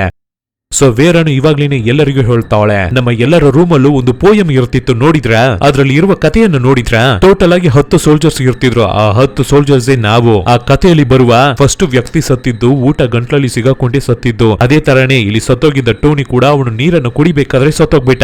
2ನೇ ಸೋಲ್ಜರು ನಿದ್ದೆ ಮಾಡ್ಬೇಕಾದ್ರೇನೆ ಸತ್ತೋಗ್ಬಿಡ್ತಾರೆ ಅಂತ ಹಾಕಿತ್ತು. ಅದೇ ತರನೇ ಈ ಕೆಲಸದ ಅಂಕಲ್ ಅವರ ಹೆಂಡತಿ ಕೂಡ ನಿದ್ದೆ ಮಾಡ್ಬೇಕಾದ್ರೇನೆ ಸತ್ತೋಗ್ಬಿಟ್ಟಿದ್ದಾರೆ. ಸೊ ಆ ಪೋಯಂಗೆ ತಕ್ಕಿದಂತೆನೆ ಇಲ್ಲಿರೋರು ಯಾರೋನೋ ಎಲ್ಲರನ್ನು ಸಾಯಿಸ್ಕೊಂಡ್ ಬರ್ತಿದ್ದಾರೆ. ಆ ಟೋನಿ ನೀರ್ ಕುಡಿಬೇಕಾದ್ರೇನೆ ಅವನು ಸತ್ತೋಗಿದ್ದು. ಸೊ ನೀರಿನಲ್ಲಿ ವಿಷ ಇರಬೇಕು, ವಿಷ ಖಂಡಿತ ನಮ್ಮ ಹತ್ರ ಇರೋದಕ್ಕೆ ಚಾನ್ಸೇ ಇಲ್ಲ, ಒಬ್ಬರು ಡಾಕ್ಟರ್ ಹತ್ರನೇ ಇರಬೇಕು. ಆದ್ರಿಂದ ಈ ಡಾಕ್ಟರೇ ಅಹಂತಕನಾಗಿರ್ಬೇಕು ಅಂತ ಡಾಕ್ಟರ್ ಅವರ ಬ್ಯಾಗ್ ಅನ್ನ ಚೆಕ್ ಮಾಡ್ತಾರೆ ಎಲ್ಲರೂ. ಆದ್ರೆ ಒಳಗಡೆ ಇರೋದು ಎಲ್ಲವೂ ನಾರ್ಮಲ್ ಮೆಡಿಸಿನ್ಸ್. ಈ ವೇರ ಇಂದಾನೆ ಎಲ್ಲರೂ ನಮ್ಮ ಮೇಲೆ ಡೌಟ್ ಪಡ್ತಿದ್ದಾರೆ ಅಂತ ಟೆನ್ಷನ್ ಆಗಿದ್ದ ಡಾಕ್ಟರ್, ಇಲ್ಲಿ ನೋಡು ವೇರ, ಈ ಮರ್ಡರ್ ಗಳನ್ನ ನಾನು ಮಾಡಿಲ್ಲ, ಅದು ಮಾತ್ರ ಇಲ್ಲ, ಇನ್ನೊಂದು ಸಲ ಏನಾದ್ರೂ ನನ್ನ ಮೇಲೆ ಈ ರೀತಿ ನೀನು ಡೌಟ್ ಪಟ್ರೆ ಅಷ್ಟೇ ನೋಡ್ಕೋ, ನಂತರ ಏನಾಗುತ್ತೆ ಅಂತಾನೆ ಗೊತ್ತಿಲ್ಲ ಅಂತ ನಮ್ಮ ವೇರಳನ್ನ ಹೆದರ್ಸಿ ಹೋಗ್ತಾರೆ ಡಾಕ್ಟರ್. ಈ ಸಮಯದಲ್ಲಿ ಜನರಲ್ ಇದಾರಲ್ಲ, ಅವರಿಗೆ ಪಾಸ್ಟ್ ಅಲ್ಲಿ ನಡೆದಿದ್ದ ಒಂದು ವಿಷಯ ನೆನಪಿಗೆ ಬರುತ್ತೆ. ಆಕ್ಚುಲಿ ಈ ಜನರಲ್ ಯಾರನ್ನೋ ಕೊಂದಿದ್ದಾಗೆ ರೆಕಾರ್ಡಿಂಗ್ ಅಲ್ಲಿ ಪ್ಲೇ ಆಗಿರುತ್ತೆ ಅಲ್ಲ, ಅದು ನಿಜಾನೇ. ಯಾಕೆಂದ್ರೆ ಈ ಜನರಲ್ ಅವರ ಹೆಂಡತಿ ಬೇರೆ ಯಾರ ಜೊತೆನೋ ಅಫೇರ್ ಅಲ್ಲಿ ಇದ್ದಿದ್ದಾರೆ. ಸೊ ಆ ವಿಷಯ ಗೊತ್ತಾಗಿದ್ದ ತಕ್ಷಣ ಜನರಲ್ ಆ ವ್ಯಕ್ತಿಯನ್ನು ಶೂಟ್ ಮಾಡಿ ಕೊಂದ್ಬಿಟ್ಟಿದ್ದಾರೆ. ಆದ್ರೆ ಆ ಪರ್ಸನ್ ವಾರಲ್ಲಿ ಸತ್ತೋಗ್ಬಿಟ್ರು ಅಂತ ಹೇಳಿ ಕಥೆಯನ್ನೇ ಚೇಂಜ್ ಮಾಡ್ಬಿಟ್ಟಿರ್ತಾರೆ. ಸೊ ನಿಜವಾಗ್ಲೂ ಈ ಜನರಲ್ಲಿ ಆ ವ್ಯಕ್ತಿಯನ್ನ ಕೊಂದಿರುವುದು ಯಾರನ್ನ, ತನ್ನ ಹೆಂಡತಿಯ ಕಳ್ ಗಂಡನನ್ನ. ಅವನು ಒಬ್ಬ ಸೋಲ್ಜರೇ. ಸೊ ಈ ವಿಷಯವನ್ನ ಇವಾಗ ಜನರಲ್ ಯೋಚನೆ ಮಾಡಿ ನೋಡ್ತಿರ್ತಾರೆ. ನಂತರ ನೆಕ್ಸ್ಟ್ ದಿನ ಆಗಿದ್ದ ತಕ್ಷಣವೇ ಮಿಕ್ಕಿರೋರು ಎಲ್ಲರೂ ಅವರ ಲಗೇಜಸ್ ಅನ್ನ ಪ್ಯಾಕ್ ಮಾಡ್ಕೊಂಡು ಈ ಐಲ್ಯಾಂಡ್ ಅನ್ನ ಬಿಟ್ಟು ಎಸ್ಕೇಪ್ ಆಗ್ಬೇಕು ಅಂತ ಟ್ರೈ ಮಾಡ್ತಾರೆ. ಅದ್ರಲ್ಲಿ ಆ ಸೋಲ್ಜರ್ ಮತ್ತೆ ಡಿಟೆಕ್ಟಿವ್ ಇಬ್ಬರಿಗೂ ಒಟ್ಟಿಗೆ ಸೇರಿ ಇಡೀ ಐಲ್ಯಾಂಡ್ ಪೂರ್ತಿ ಚೆಕ್ ಮಾಡೋದಕ್ಕೆ ಶುರು ಮಾಡ್ತಾರೆ. ಯಾರಾದ್ರೂ ಇಲ್ಲಿ ಇರ್ತಿದಾರಾ, ಅವರೇನೆ ಈ ರೀತಿ ಮರ್ಡರ್ ಗಳನ್ನ ಮಾಡ್ತಿದಾರಾ ಅಂತ. ಆದ್ರೆ ಆ ತರ ಯಾರುವೇ ಇಲ್ಲ. ಆವಾಗ್ಲೇನೆ ನಮ್ಮ ಡಿಟೆಕ್ಟಿವ್ ಆ ಸೋಲ್ಜರ್ ಹತ್ರ ನಾನು ಕೊಂದೆ ಅಂತ ಹೇಳಲಾಗುವ ವ್ಯಕ್ತಿಯನ್ನ ನಾನೇನೆ ತುಳ್ದೇನೆ ಕೊಂದೆ, ಹೊಡೆದು ಅವನನ್ನ ಕ್ರೂರವಾಗಿ ಕೊಂದೆ. ಆದ್ರೆ ರಿಪೋರ್ಟ್ ಅಲ್ಲಿ ಅವನು ಫುಲ್ ನಿಶೆಲಿಗೆ ಇರ್ತಾ ಇದ್ದ, NA-8 ಇರ್ತಾ ಇದ್ದ, ಗಂಟ್ಲಲ್ಲಿ ಅವನು ಮಾಡ್ಕೊಂಡಿದ್ದ ವಾಮಿಟೆ ಸಿಗಾಕೊಂಡು ಅವನು ಸತ್ತೋಗ್ಬಿಟ್ಟ ಅಂತ ಚೇಂಜ್ ಮಾಡಿ ಬರುತ್ತೆ ಅಂತ ಹೇಳ್ತಾರೆ. ಹಾಗಾದ್ರೆ ಇವರುವೇ ನಿಜವಾಗ್ಲೂ ಒಂದು ಮರ್ಡರ್ ಅನ್ನ ಮಾಡಿದ್ದಾರೆ. ಇನ್ನೊಂದು ಕಡೆ ನಮ್ಮ ಜನರಲ್ ಸಪ್ಪಿಗೆ ಸೈಲೆಂಟ್ ಆಗಿ ಒಂದು ಜಾಗದಲ್ಲಿ ಕೂತಿರ್ತಾರೆ. ಆವಾಗ ಅಲ್ಲಿಗೆ ಬರುವ ನಮ್ಮ ವೇರ ಎಲ್ಲರೂ ರೆಡಿ ಆಗಿಬಿಟ್ಟಿದ್ದಾರೆ, ಬನ್ನಿ ನಾವು ಇಲ್ಲಿಂದ ಹೊರಡೋಣ ಅಂತ ಹೇಳ್ತಾಳೆ. ಆದ್ರೆ ಆವಾಗ ಜನರಲ್ ಇಲ್ಲ ನಾನು ಬರಲ್ಲ, ನೀವು ಎಲ್ಲರೂ ಹೋಗಿ ನಾನು ಇಲ್ಲೇನೆ ಇರ್ತೀನಿ ಅಂತ ಹೇಳ್ತಾರೆ. ಇದನ್ನ ಕೆಲವು ನಮ್ಮ ವೇರಲಿಗೆ ಈ ಜನರಲ್ ಅವರ ಮೇಲೆ ಸ್ವಲ್ಪ ಡೌಟ್ ಆಗುತ್ತೆ, ಮೇ ಬಿ ಇವರೇನೆ ಎಲ್ಲ ಮರ್ಡರ್ ಅನ್ನು ಮಾಡ್ತಿದಾರೋ ಅಂತ. ಆದ್ರಿಂದ ಏನನ್ನು ಮಾತಾಡದೆ ಅಲ್ಲಿಂದ ಹೋಗ್ಬಿಡ್ತಾರೆ ನಮ್ಮ ವೇರ. ಆದ್ರೆ ಆವಾಗ ಜನರಲ್ ಅವರ ಕಣ್ಣಿಗೆ ಅವರು ಕೊಂದಿದ್ದ ಆ ಪರ್ಸನಿನ ರೂಪನೇ ಕಾಣಿಸ್ಕೊತಿರುತ್ತೆ. ಇಲ್ಲಿ ನಮ್ಮ ಡಾಕ್ಟರ್ ಡಿಟೆಕ್ಟಿವ್ ಸೋಲ್ಜರ್ ಹತ್ರ ಗನ್ ಇರ್ತಿದೆಯಲ್ಲ, ಒಂದು ರೂಮ್ ಒಳಗಡೆಯಿಂದ ಸದ್ದು ಬರ್ತಿರುತ್ತೆ. ಸೊ ಕೈಗೆ ಗನ್ನನ್ನು ತಗೊಂಡು ಫಟಾರ್ ಅಂತ ರೂಮ್ ಡೋರ್ ಅನ್ನು ಓಪನ್ ಮಾಡಿ ಒಳಗಡೆ ನೋಡಿದ್ರೆ ಆ ಕೆಲಸದ ಅಂಕಲೆ ಮಂಚದ ಅಡಿಯಿಂದ ಮರಗಳನ್ನ ತಗೋತಿರ್ತಾರೆ. ಎಲ್ಲರೂ ಐಲ್ಯಾಂಡ್ ಅನ್ನು ಬಿಟ್ಟು ಹೋಗೋದಕ್ಕಾಗಿ ರೆಡಿ ಆಗ್ತಿದ್ದಾರೆ. ನಿನ್ನನ್ನು ನೋಡಿದ್ರೆ ಏನು ಅಡಿಗೆ ಮಾಡೋದಕ್ಕೆ ರೆಡಿ ಆಗ್ತಿದೀಯಾ, ಹೊರಗಡೆ ಬಂದು ನಾನು ಏನನ್ನ ಮಾಡ್ಲಿ, ನನ್ನನ್ನು ಇಲ್ಲಿ ಕೆಲಸಕ್ಕಾಗಿ ಕರೆದಿದ್ದಾರೆ, ಸೊ ನನ್ನ ಕಾಂಟ್ರಾಕ್ಟ್ ಮುಗಿಯೋವರೆಗೂ ನಾನು ಇಲ್ಲೇನೆ ಇರ್ತೀನಿ ಅಂತ ಹೇಳ್ತಾರೆ. ಆವಾಗ ನಮ್ಮ ಡಾಕ್ಟರ್ಗೆ ಈ ಸೋಲ್ಜರ್ ಬರ್ಬೇಕಾದ್ರೇನೆ ಗನ್ನನ್ನೆಲ್ಲ ತಗೊಂಡು ಬಂದಿದ್ದಾನಲ್ಲ ಅಂತ ಆ ಸೋಲ್ಜರ್ ಅವನ ಮೇಲೆ ಸ್ವಲ್ಪ ಡೌಟ್ ಆಗ್ತಿರುತ್ತೆ ಅವರಿಗೆ. ಈ ತರನೇ ಎಲ್ಲರಿಗೂ ಒಬ್ಬರ ಮೇಲೆ ಒಬ್ಬರಿಗೆ ಡೌಟ್, ಮೇ ಬಿ ಇವರೇನೇ ಮರ್ಡರರ್ ಆಗಿರ್ಬೇಕು, ಇವರೇನೇ ಆ ಹಂತಕನಾಗಿರ್ಬೇಕು ಅಂತ. ಇನ್ನೊಂದು ಕಡೆ ನಮ್ಮ ವೇರ ಆ ಎಮಿಲಿ ಅನ್ನುವ ಅಜ್ಜಿಯ ಜೊತೆ ಮಾತಾಡ್ತಿರ್ಬೇಕಾದ್ರೆ ಆವಾಗ್ಲೇನೆ ಆ ಅಜ್ಜಿ ಅವರು ಒಂದು ಕಥೆಯನ್ನ ಹೇಳ್ತಾರೆ. ಈ ಅಜ್ಜಿ ಜಾಸ್ತಿ ಕೀಳು ಮೇಲು ನೋಡೋರು, ಅಂದ್ರೆ ರೇಸಿಸಮ್. ಇವರ ಹತ್ರ ಇವರ ಮನೆಯಲ್ಲಿ ಕೆಲಸ ಮಾಡ್ತಿದ್ದ ಒಬ್ಬಳು ಹುಡುಗಿಯನ್ನ ತುಂಬಾನೇ ಚೀಪ್ ಆಗಿ ಕೆಡದಾಗೇನೆ ಅವಳನ್ನ ಟ್ರೀಟ್ ಮಾಡ್ತಿದ್ರು. ಇದಕ್ಕೂ ಆ ಹುಡುಗಿ ಪ್ರೆಗ್ನೆಂಟ್ ಆಗಿರುವ ಸಮಯದಲ್ಲಿ ನೀನು ನನಗೆ ಕೆಲಸಕ್ಕೇನೆ ಬೇಡ ಅಂತ ಅವಳನ್ನು ಹೊಡೆದು ಓಡಿಸ್ಬಿಟ್ಟಿದ್ದಾರೆ ಮನೆ ಬಿಟ್ಟು. ಪಾಪ ಆ ಹುಡುಗಿಗೆ ಈ ಕೆಲಸವನ್ನ ಬಿಟ್ರೆ ಬೇರೆ ಚಾನ್ಸೇ ಇಲ್ಲ. ಆದ್ರಿಂದ ಹೊರಗಡೆ ಹೋಗಿ ಆ ಹುಡುಗಿ ಸತ್ತೋಗ್ಬಿಟ್ಲು ಪಾಪ. ಸೊ ಆ ಹುಡುಗಿ ಸತ್ತೋಗಿದ್ದಕ್ಕೆ ನಿಜವಾಗ್ಲೂ ಕಾರಣ ಈ ಅಜ್ಜಿನೇ. ಆದ್ರೆ ಅವರು ಇವಾಗ ನನ್ನ ಮೇಲೆ ಯಾವುದೇ ತಪ್ಪು ಇಲ್ಲ, ನಾನು ನನ್ನ ಮನೆಯನ್ನ ಬಿಟ್ಟು ಆ ಹುಡುಗಿನ ಓಡಿಸ್ಬಿಟ್ರೆ ಅವಳು ಬೇರೆ ಎಲ್ಲಾದ್ರೂ ಹೋಗಿ ಕೆಲಸ ಮಾಡ್ಕೊಳ್ಳೋದು ತಾನೆ ಅನ್ನೋ ತರ ಹೇಳ್ತಿರ್ತಾರೆ. ಆದ್ರೆ ಇದನ್ನ ಕೇಳುವ ವ್ಯಾರಲಿಗೆ ಗೊತ್ತಾಗುತ್ತೆ ಈ ಅಜ್ಜಿ ಒಬ್ಳು ರೇಸಿಸ್ಟ್, ಇವಳಿಗೆ ಇರುವ ಅಹಂಕಾರದಿಂದಾನೇ ಆ ಹುಡುಗಿಯನ್ನು ಕೊಂದ್ಬಿಟ್ಟಿದ್ದಾಳೆ ಅಂತ. ನಂತರ ಅಜ್ಜಿ ಅಲ್ಲಿಂದ ಹಾಗೆ ಎದ್ದು ನಿಧಾನಕ್ಕೆ ವಾಕಿಂಗ್ ಬರ್ಬೇಕಾದ್ರೆ ಆ ಅಜ್ಜಿ ದೂರದಲ್ಲಿ ನೋಡ್ತಾರೆ. ಆವಾಗ ಪಕ್ಷಿಗಳೆಲ್ಲ ಒಂದು ಜಾಗದಲ್ಲಿ ರೌಂಡ್ ಹೊಡೆದು ಹಾರ್ತಿರ್ತವೆ. ಏನು ಅಂತ ಹತ್ರ ಹೋಗಿ ನೋಡ್ಬೇಕಾದ್ರೇನೆ ಗೊತ್ತಾಗ್ಲಿಕ್ಕೆ ಬರುತ್ತೆ, ಜನರಲ್ ಇದ್ದಾರೆ ಅಲ್ಲ, ಅವರು ಸೆಪರೇಟ್ ಆಗಿ ಅಲೋನ್ ಆಗಿ ಕೂತಿದ್ರಲ್ವಾ, ಅವರು ಸತ್ತೋಗಿ ಬಿದ್ದಿದ್ದಾರೆ, ಅವರನ್ನ ಯಾರು ಕೊಂದ್ಬಿಟ್ಟಿದ್ದಾರೆ. ಸೊ ತಕ್ಷಣವೇ ಈ ವಿಷಯವನ್ನ ಮಿಕ್ಕಿರೋರ ಹತ್ರ ಹೇಳ್ಬೇಕಾದ್ರೆ ಅವರ ಡೆಡ್ ಬಾಡಿಯನ್ನ ಮನೆ ಒಳಗಡೆ ಎತ್ಕೊಂಡ್ ಬರ್ತಾರೆ. ವೇರ ತಕ್ಷಣವೇ ಓಡಿ ಹೋಗಿ ಡೈನಿಂಗ್ ಟೇಬಲ್ ಮೇಲೆ ಗೊಂಬೆಗಳು ಇರ್ತಿತ್ತಲ್ವಾ, ಅದನ್ನ ಇವಾಗ ಕೌಂಟ್ ಮಾಡಿ ನೋಡ್ಬೇಕಾದ್ರೆ ಅವಾಗ್ಲೇ 8 ಗೊಂಬೆಗಳು ಇರ್ತಿತ್ತಲ್ವಾ, ಆದ್ರೆ ಇವಾಗ ಒಂದು ಕಡಿಮೆ ಆಗಿ 7 ಗೊಂಬೆಗಳೇ ಇರ್ತಿರೋದು. ಮತ್ತೆ ಆ ಪೋಯಮ್ ಅಲ್ಲಿ 3ನೇದಾಗಿ ಸತ್ತಿದ್ದ ಸೋಲ್ಜರು ಯಾವಾಗ್ಲೂ ಲೋನ್ಲಿ ಆಗಿ ಅಲೋನ್ ಆಗಿ ಫೀಲ್ ಆಗಿನೇ ಸತ್ತಿರ್ತಾರೆ ಅಂತ ಇರ್ತಿತ್ತಲ್ವಾ, ಇವಾಗ ಅದೇ ತರನೇ ನಮ್ಮ ಜನರಲ್ ಅವರು ಕೂಡ ಲೋನ್ಲಿಯಾಗಿ ಇರ್ಬೇಕಾದ್ರೇನೆ ಸತ್ತೋಗ್ಬಿಟ್ಟಿದ್ದಾರೆ. ಸೊ ಆ ಪೋಯಮ್ ಅಲ್ಲಿ ಇರುವ ವಿಷಯನೇ ಇವಾಗ ಕೂಡ ನಡೆದಿರೋದು ಅಂತ ಹೇಳ್ತಾಳೆ ನಮ್ಮ ವೇರ. ನಂತರ ಎಲ್ಲರೂ ಒಟ್ಟಿಗೆ ಕೂತು ಮಾತಾಡ್ತಿರ್ತಾರೆ. ಫಸ್ಟ್ ನಾವು ಎಲ್ಲರೂ ಈ ಜಾಗಕ್ಕೆ ಬಂದಿದ್ದಕ್ಕೆ ಕಾರಣ ಏನು, ನಮ್ಮ ಒಳಗಡೆ ಏನು ವಿಷಯ ಕಾಮನ್ ಆಗಿ ಇರ್ತಾ ಇದೆ ಅನ್ನೋದನ್ನ ನಾವು ನೋಡ್ಬೇಕು ಅಂತ ಹೇಳ್ಬೇಕಾದ್ರೇನೆ ಇವರೆಲ್ಲರಿಗೂ ಆ ಇನ್ವಿಟೇಷನ್ ಬಂದಿರೋದು ಪರ್ಟಿಕ್ಯುಲರ್ ಒಂದು ಜಾಗದಿಂದಾನೆ, ಆ ಎಂಪ್ಲಾಯ್ಮೆಂಟ್ ಆಫೀಸ್ ಇಂದಾನೆ. ತಕ್ಷಣವೇ ಜಡ್ಜ್ ಇವನ್ನೆಲ್ಲ ಇಟ್ಟು ನೋಡ್ಬೇಕಾದ್ರೆ ಖಂಡಿತ ಮಿಸ್ಟರ್ ಮತ್ತೆ ಮಿಸಸ್ ಓವನ್ ಅನ್ನೋರು ನಿಜ ಲೈಫ್ ಅಲ್ಲಿ ನಿಜವಾದ ಕ್ಯಾರೆಕ್ಟರ್ ಆಗಿರೋದಕ್ಕೆ ಚಾನ್ಸೇ ಇಲ್ಲ. ನಾವು ಇಲ್ಲಿ ಬರ್ಬೇಕು, ಸರಿಯಾಗಿ ಸಿಗೋಕೋಬೇಕು, ಅದೇನೇ ಅವ್ರಗಳ ಥಾಟ್ ಅನ್ಸುತ್ತೆ. ಆದ್ರೆ ಪ್ರಾಬ್ಲಮ್ ಏನು ಅಂದ್ರೆ ನಮ್ಮನ್ನ ಸಾಯಿಸ್ತಿರೋದು ಹೊರಗಡೆಯಿಂದ ಬರ್ತಿರುವ ಪರ್ಸನ್ ಇಲ್ಲ ನಮ್ಮ ಒಳಗಡೆನೆ ಇರ್ತಾ ಇರೋರ ಅಂತ ಜಡ್ಜ್ ಅವರು ಕ್ವಶನ್ ಅನ್ನ ಮಾಡ್ಬೇಕಾದ್ರೆ ಒಬ್ಬೊಬ್ಬರಿಗೂ ಒಬ್ಬೊಬ್ಬರ ಮೇಲೆ ಡೌಟ್ ಬರುತ್ತೆ. ಯಾರನ್ನು ನಂಬಲೇಬಾರ್ದು ಅಂತ ಅನ್ಕೋತಿರ್ತಾರೆ. ಸೊ ತಕ್ಷಣವೇ ಆ ಡಿಟೆಕ್ಟಿವ್ ಏನಂತ ಹೇಳ್ತಾರಂದ್ರೆ ಖಂಡಿತ ಹೊರಗಡೆಯಿಂದ ಬರ್ತಾ ಇರುವ ಪರ್ಸನ್ ಆಗೇ ಇರಬೇಕು. ಯಾಕೆ ಅಂದ್ರೆ ನಾವು ಎಲ್ಲರೂ ಇಲ್ದೇ ಇರುವ ಸಮಯದಲ್ಲಿ ನೈಸ್ ಆಗಿ ಒಳಗಡೆ ಬಂದು ಡೈನಿಂಗ್ ಟೇಬಲ್ ಮೇಲೆ ಇರ್ತಾ ಇರುವ ಗೊಂಬೆಯನ್ನ ತಗೊಂಡು ಹೋಗ್ಬಿಟ್ಟಿದ್ದಾನೆ. ಮೇ ಬಿ ಆ ಕೆಲಸದ ಅಂಕಲೇ ಇರಬೇಕು, ಅವನೇನೆ ಎಲ್ಲವನ್ನು ಮಾಡ್ಬಿಟ್ಟು ಗೊತ್ತಿಲ್ಲ ಅನ್ನೋ ರೀತಿ ಆಕ್ಟಿಂಗ್ ಅನ್ನ ಮಾಡ್ತಿದ್ದಾನೆ ಅನ್ಸುತ್ತೆ ಅಂತ ಅವರ ಮೇಲೆ ಡೌಟ್ ಆಗುತ್ತೆ ಎಲ್ಲರಿಗೂ. ಕರೆಕ್ಟ್ ಆಗಿ ಆ ಸಮಯಕ್ಕೆ ಆ ಕೆಲಸದ ಅಂಕಲು ಅಲ್ಲಿಗೆ ಬರ್ತಾರೆ. ಇವತ್ತು ರಾತ್ರಿ ಡಿನ್ನರ್ ಗೆ ಕಿಡ್ನಿ ಮತ್ತೆ ಲಿವರ್ ಅನ್ನ ಇಟ್ಟು ಅಡಿಗೆ ಮಾಡೋಣ ಅನ್ಕೊಂಡಿದೀನಿ, ನಿಮಗೆ ಏನ್ ಅನ್ಸುತ್ತೆ, ನಿಮಗೆ ಓಕೆನಾ ಅಂತ ಕೇಳ್ಬೇಕಾದ್ರೆ ಎಲ್ಲರೂ ಅದಕ್ಕೆ ಓಕೆ ಅಂತ ಹೇಳ್ತಾರೆ. ಪ್ಲಸ್ ಎಲ್ಲರೂ ಆ ಕೆಲಸದ ಅಂಕಲನ್ನ ಡೌಟ್ ಆಗಿ ನೋಡ್ತಿರ್ತಾರೆ. ನಂತರ ಈ ಕೆಲಸದವರು ನಿಧಾನಕ್ಕೆ ಕಿಚನ್ ಒಳಗಡೆ ಬಂದು ಫ್ರಿಜ್ ಅನ್ನು ಓಪನ್ ಮಾಡಿ ನೋಡ್ತಾರೆ. ನೋಡಿದ್ರೆ ಕಿಡ್ನಿ ಮಾತ್ರ ಇರ್ತಿದೆ, ಲಿವರ್ ಅನ್ನ ಕಾಣ್ತಿಲ್ಲ, ಪ್ಲೇಟ್ ಮಾತ್ರ ಖಾಲಿ ಇರುತ್ತೆ. ಸೊ ಇವತ್ತು ಇವ್ರುಗಳನ್ನ ಕರ್ಕೊಂಡು ಹೋಗೋದಕ್ಕಾಗಿ ಯಾವುದೇ ಬೋಟು ಅಲ್ಲಿಗೆ ಬರಲಿಲ್ಲ, ಆದ್ರಿಂದ ಇವರೆಲ್ಲರೂ ಇವತ್ತು ಅಲ್ಲಿಯೇ ಸ್ಟೇ ಆಗ್ಬೇಕಾಗಿದೆ.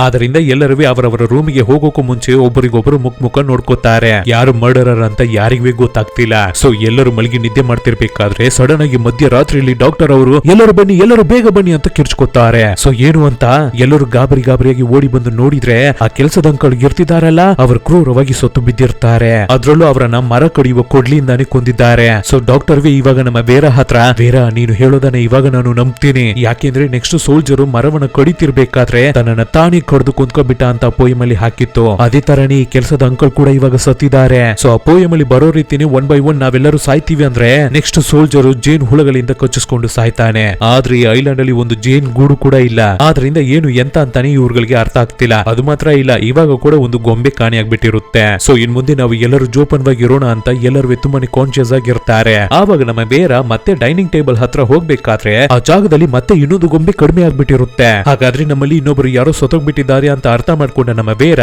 ಎಲ್ಲರ ಹತ್ರನೇ ಈ ವಿಷಯವನ್ನ ಹೇಳೋದಕ್ಕಾಗಿ ಟ್ರೈ ಮಾಡ್ತಾವಳೆ. ಅದೇ ರೀತಿ ಎಲ್ಲರೂ ಬರ್ತಾರೆ, ಆದ್ರೆ ಒಬ್ಬರು ಮಾತ್ರ ಬರೋದಿಲ್ಲ. ಅದೇನೇ ಆ ಏಜ್ ಆದ ಅಜ್ಜಿ ಎಮಿಲಿ. ಹಾಗಾದ್ರೆ ಅವರೇನೆ ಸತ್ತೋಗಿರ್ಬೇಕು ಅಂತ ಅವರನ್ನ ಹುಡುಕಿ ಹೋಗಿ ನೋಡಿದ್ರೆ ಹಾಲ್ ಅಲ್ಲಿ ಹಾಗೆ ಚೇರ್ ಮೇಲೆ ಮಲ್ಗಿರೋ ರೀತಿನೇ ಸತ್ತೋಗ್ಬಿಟ್ಟಿದ್ದಾರೆ. ಆದ್ರೆ ಜೇನು ಹುಳ ಕಚ್ಚಿ ತಾನೇ ನೆಕ್ಸ್ಟ್ ಸೋಲ್ಜರ್ ಸಾಯ್ತಾನೆ ಅಂತ ಪೋಯಮ್ ಅಲ್ಲಿ ಹಾಕಿತ್ತು. ಇವರು ಹೇಗೆ ಸತ್ತಿದ್ದಾರೆ ಅಂತ ಇವ್ರುಗಳು ಒಂದು ಚೆಕ್ ಮಾಡಿ ನೋಡಿದ್ರೆ ಅವರ ಕತ್ತಲ್ಲಿ ಒಂದು ಇಂಜೆಕ್ಷನ್ ರೀತಿ, ಒಂದು ಸೂಜಿ ರೀತಿ ಚುಚ್ಕೊಂಡಿರುತ್ತೆ. ಅದು ಒಂಥರ ಪಾಯ್ಸನ್ ಇಂಜೆಕ್ಷನ್ ಅನ್ಸುತ್ತೆ. ಆದ್ರಿಂದಾನೇ ಅಜ್ಜಿ ಸತ್ತೋಗ್ಬಿಟ್ಟಿದ್ದಾರೆ. ಸೊ ಆ ಸೂಜಿಯ ಎಡ್ಜ್ ಅಲ್ಲಿ ಬಿ ಅಂತ ಬರ್ದಿರುತ್ತೆ, ಅಂದ್ರೆ ಜೇನು ಹುಳ. ಸೊ ಆ ಪೋಯಮ್ ಅಲ್ಲಿ ಬರೋ ರೀತಿನೇ ಈ ಅಜ್ಜಿನೂ ಸತ್ತಿದ್ದಾರೆ. ಸೊ ಮರ್ಡರರ್ ಯಾರು ಅಂತ ಒಬ್ಬರ ಮೇಲೆ ಒಬ್ಬರು ಇನ್ನವೇ ತುಂಬಾನೇ ಡೌಟ್ ಆಗಿ ನೋಡ್ಕೋತಿರ್ಬೇಕಾದ್ರೆ ಇನ್ನೊಂದು ಕಡೆ ಆ ಸೋಲ್ಜರ್ ಗನ್ನನ ಹೌಸ್ ಇಟ್ಟಿದ್ದ ಅಲ್ವಾ, ಆ ಗನ್ನನ ಇವಾಗ ಕಾಣ್ತಾ ಇಲ್ಲ, ಯಾರೋ ತಗೋಬಿಟ್ಟಿದ್ದಾರೆ. ಜೊತೆಗೆ ಇವನು ಡೋರ್ ಅನ್ನು ಒಳಗಡೆಯಿಂದಾನೇ ಲಾಕ್ ಮಾಡ್ಕೊಂಡಿರ್ತಾನೆ. ಅದನ್ನ ಯಾರೋ ಓಪನ್ ಮಾಡಿ ಒಳಗಡೆ ಬಂದಿದ್ದಾರೆ ಅಂದ್ರೆ ಖಂಡಿತ ಹಂತಕನ ಹತ್ರ ಈ ಬಿಲ್ಡಿಂಗ್ ಆದ ಮಾಸ್ಟರ್ ಕೀ ಇರ್ಬೇಕು. ನನ್ನ ಗನ್ನನ್ನು ತಗೋಬಿಟ್ಟಿದ್ದಾನೆ, ಆದ್ರಿಂದ ಇಲ್ಲಿ ಯಾರು ಸೇಫ್ ಆಗಿರೋದಕ್ಕೆ ಆಗೋದಿಲ್ಲ ಅಂತ ಹೇಳ್ಬೇಕಾದ್ರೆ ಎಲ್ಲರೂ ತುಂಬಾನೇ ಹೆದರ್ಕೊಬಿಡ್ತಾರೆ. ಸೊ ಎಲ್ಲರೂ ಒಟ್ಟಿಗೆ ಸೇರಿ ಆ ಗನ್ನನ್ನುವೆ ಮತ್ತೆ ಆ ಮಾಸ್ಟರ್ ಕೀಯು ಎಲ್ಲಿ ಇರ್ತಿದೆ ಅಂತ ಹುಡ್ಕೋದಕ್ಕೆ ಶುರು ಮಾಡ್ತಾರೆ.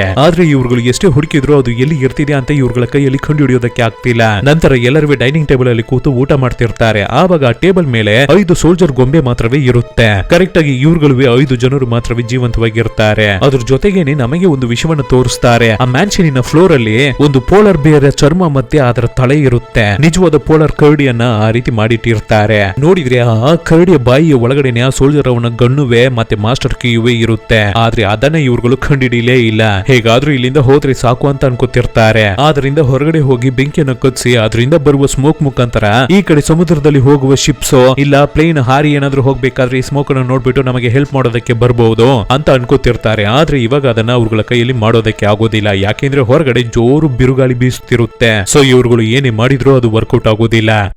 ನಂತರ ಸಾಯಲಿರೋರು ಹೇಗೆ ಸಾಯ್ತಾರೆ ಅಂತ ಇವ್ರುಗಳ ಹತ್ರ ಕ್ಲೂ ಇರುತ್ತೆ. ಕಾನೂನು ಪ್ರಕಾರವೇ ಅವರು ಸಾಯ್ತಾರೆ ಅಂತ ಹಾಕಿರುತ್ತೆ. ಸೊ ಕಾನೂನು ಬಗ್ಗೆ ಇಲ್ಲಿರೋರಿಗೆ ಯಾರಿಗೆ ಚೆನ್ನಾಗಿ ಗೊತ್ತು? ನಮ್ಮ ಜಡ್ಜ್ ಅವರಿಗೆ ತಾನೆ. ಸೊ ಅವರ ಹತ್ರ ಕೇಳ್ಬೇಕಾದ್ರೆ ಆ ಜಡ್ಜುವೆ ಅವರು ಏನು ತಪ್ಪನ ಮಾಡಿದ್ರು ಅನ್ನೋದನ್ನ ಇವಾಗ ಹೇಳ್ತಾರೆ. ಒಬ್ಬ ಪರ್ಸನ್ ತಪ್ಪನ ಮಾಡ್ಬಿಟ್ಟ ಅಂತ ಅವನನ್ನ ಕೋರ್ಟ್ ಅಲ್ಲಿ ಪ್ರೊಡ್ಯೂಸ್ ಮಾಡಿದ್ರು. ಆದ್ರೆ ನನಗೆ ಚೆನ್ನಾಗಿ ಗೊತ್ತಿತ್ತು ಆ ಪರ್ಸನ್ ಖಂಡಿತ ತಪ್ಪನ ಮಾಡಿರಲ್ಲ ಅಂತ.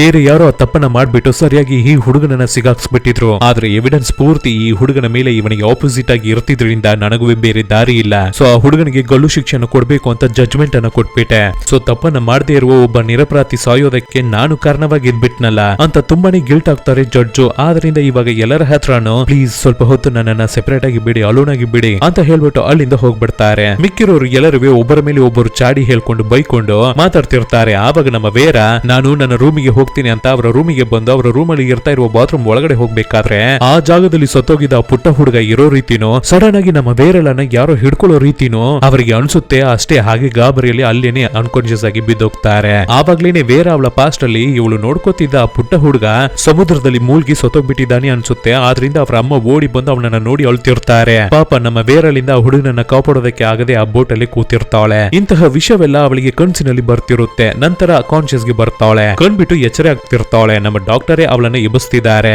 ಸದ್ಯ ವೇರ ನೆಕ್ಸ್ಟ್ ವಿಕ್ಟಿಮ್ ನೀನಾಗೆ ಇರ್ತೀಯ ಅಂತ ನಾವು ಅನ್ಕೊಂಡ್ವಿ. ಡಾಕ್ಟರೇನೆ ಹೇಳಿದ್ದು ನಿನ್ನ ಮೈಯಲ್ಲಿ ಜೀವ ಇರ್ತಿದ್ಯಾ ಅಂತ ಡಿಟೆಕ್ಟಿವ್ ಹೇಳ್ತಾರೆ. ಆವಾಗ್ಲೇನೆ ಇವರು ಎಲ್ಲರೂ ಯೋಚನೆ ಮಾಡಿ ನೋಡ್ತಾರೆ. ಹೌದು ಸೆಪರೇಟ್ ಆಗಿ ಇರ್ತೀನಿ, ಅಲೋನ್ ಆಗಿ ಇರ್ತೀನಿ ಅಂತ ಹೇಳಿ ಹೋದ್ರಲ್ಲ ಜಡ್ಜು, ಅವರಿಗೆ ಏನಾಯ್ತು ಅಂತ ಗಾಬರಿಯಾಗಿ ಅಲ್ಲಿಗೆ ಹೋಗಿ ನೋಡ್ಬೇಕಾದ್ರೆ ಆ ಜಡ್ಜು ಅವರಿಗೆ ಅವರೇನೆ ತಲೆಗೆ ಶೂಟ್ ಮಾಡ್ಕೊಂಡು ತನ್ನನ್ನ ತಾನೇ ಕೊಂದ್ಕೊಬಿಟ್ಟಿರ್ತಾರೆ. ಸೊ ಆ ಪೋಯಮ್ ಅಲ್ಲಿ ಬರೋ ರೀತಿನೇ ಕಾನೂನ್ ಪ್ರಕಾರ ಒಬ್ಬರು ಸಿಗಾಕೊಂಡ್ರು, ಸತ್ತೋದ್ರು. ಸೊ ಇವರು ಕೊಟ್ಟಿದ್ದ ಜಡ್ಜ್ಮೆಂಟ್ ಇಂದ ಅಮಾಯಕರು ಸತ್ತೋಗ್ಬಿಟ್ರು ಅಂತ ಗಿಲ್ಟಿ ಫೀಲ್ ಇಂದ ತನ್ನನ್ನ ತಾನೇ ಕೊಂದ್ಕೊಬಿಟ್ರು ಜಡ್ಜು. ನಂತರ ಎಲ್ಲರೂ ಮತ್ತೆ ಡೈನಿಂಗ್ ಟೇಬಲ್ ಗೆ ಬಂದು ನೋಡ್ತಾರೆ. ಅಲ್ಲಿ ಮತ್ತೆ ಇನ್ನೊಂದು ಗೊಂಬೆ ಕಾಣೆ ಆಗ್ಬಿಟ್ಟಿರುತ್ತೆ. ಇವಾಗ ಇನ್ನ ಬ್ಯಾಲೆನ್ಸ್ 4 ಜನರು ಮಾತ್ರವೇ ಜೀವಂತವಾಗಿರ್ತಿದ್ದಾರೆ. ನಮ್ಮ ವೇರ, ಡಿಟೆಕ್ಟಿವ್, ಸೋಲ್ಜರ್, ಡಾಕ್ಟರ್. ಸೊ ಹಂತಕನು ಈ 4ರಲ್ಲಿ ಒಬ್ಬನಾಗೆ ಇರಬೇಕು. ಆದ್ರೆ ಅದ್ರ ಬಗ್ಗೆ ನಾವು ಇವಾಗ ಯೋಚನೆ ಮಾಡೋದು ಬೇಡ. ಇರೋ ಸಮಯವನ್ನ ಚೆನ್ನಾಗಿ ಜಾಲಿಯಾಗಿ ಕಳೆಯೋಣ ಅಂತ ಯೋಚನೆ ಮಾಡಿದವರು ಚೆನ್ನಾಗಿ ಕುಡಿದ್ಬಿಟ್ಟು ಸರಿಯಾಗಿ ಡ್ಯಾನ್ಸ್ ಮಾಡ್ತಿರ್ತಾರೆ, ಪಾರ್ಟಿ ಮಾಡಿ ಎಂಜಾಯ್ ಮಾಡ್ತಿರ್ತಾರೆ. ಆದ್ರೆ ಹಾಗಿರ್ಬೇಕಾದ್ರೆ ಸಡನ್ ಆಗಿ ಆ ಗ್ರೂಪ್ ಇಂದ ಡಾಕ್ಟರ್ ಕಾಣೆಯಾಗ್ಬಿಟ್ಟಿರ್ತಾರೆ. ಸೊ ಡಿಟೆಕ್ಟಿವ್ ಗೂ ಫುಲ್ ಡೌಟ್ ಬಂದ್ಬಿಡುತ್ತೆ, ಮೇ ಬಿ ಡಾಕ್ಟರ್ ಎಲ್ಲವನ್ನು ಮಾಡ್ತಿದ್ದಾನೋ ಅಂತ.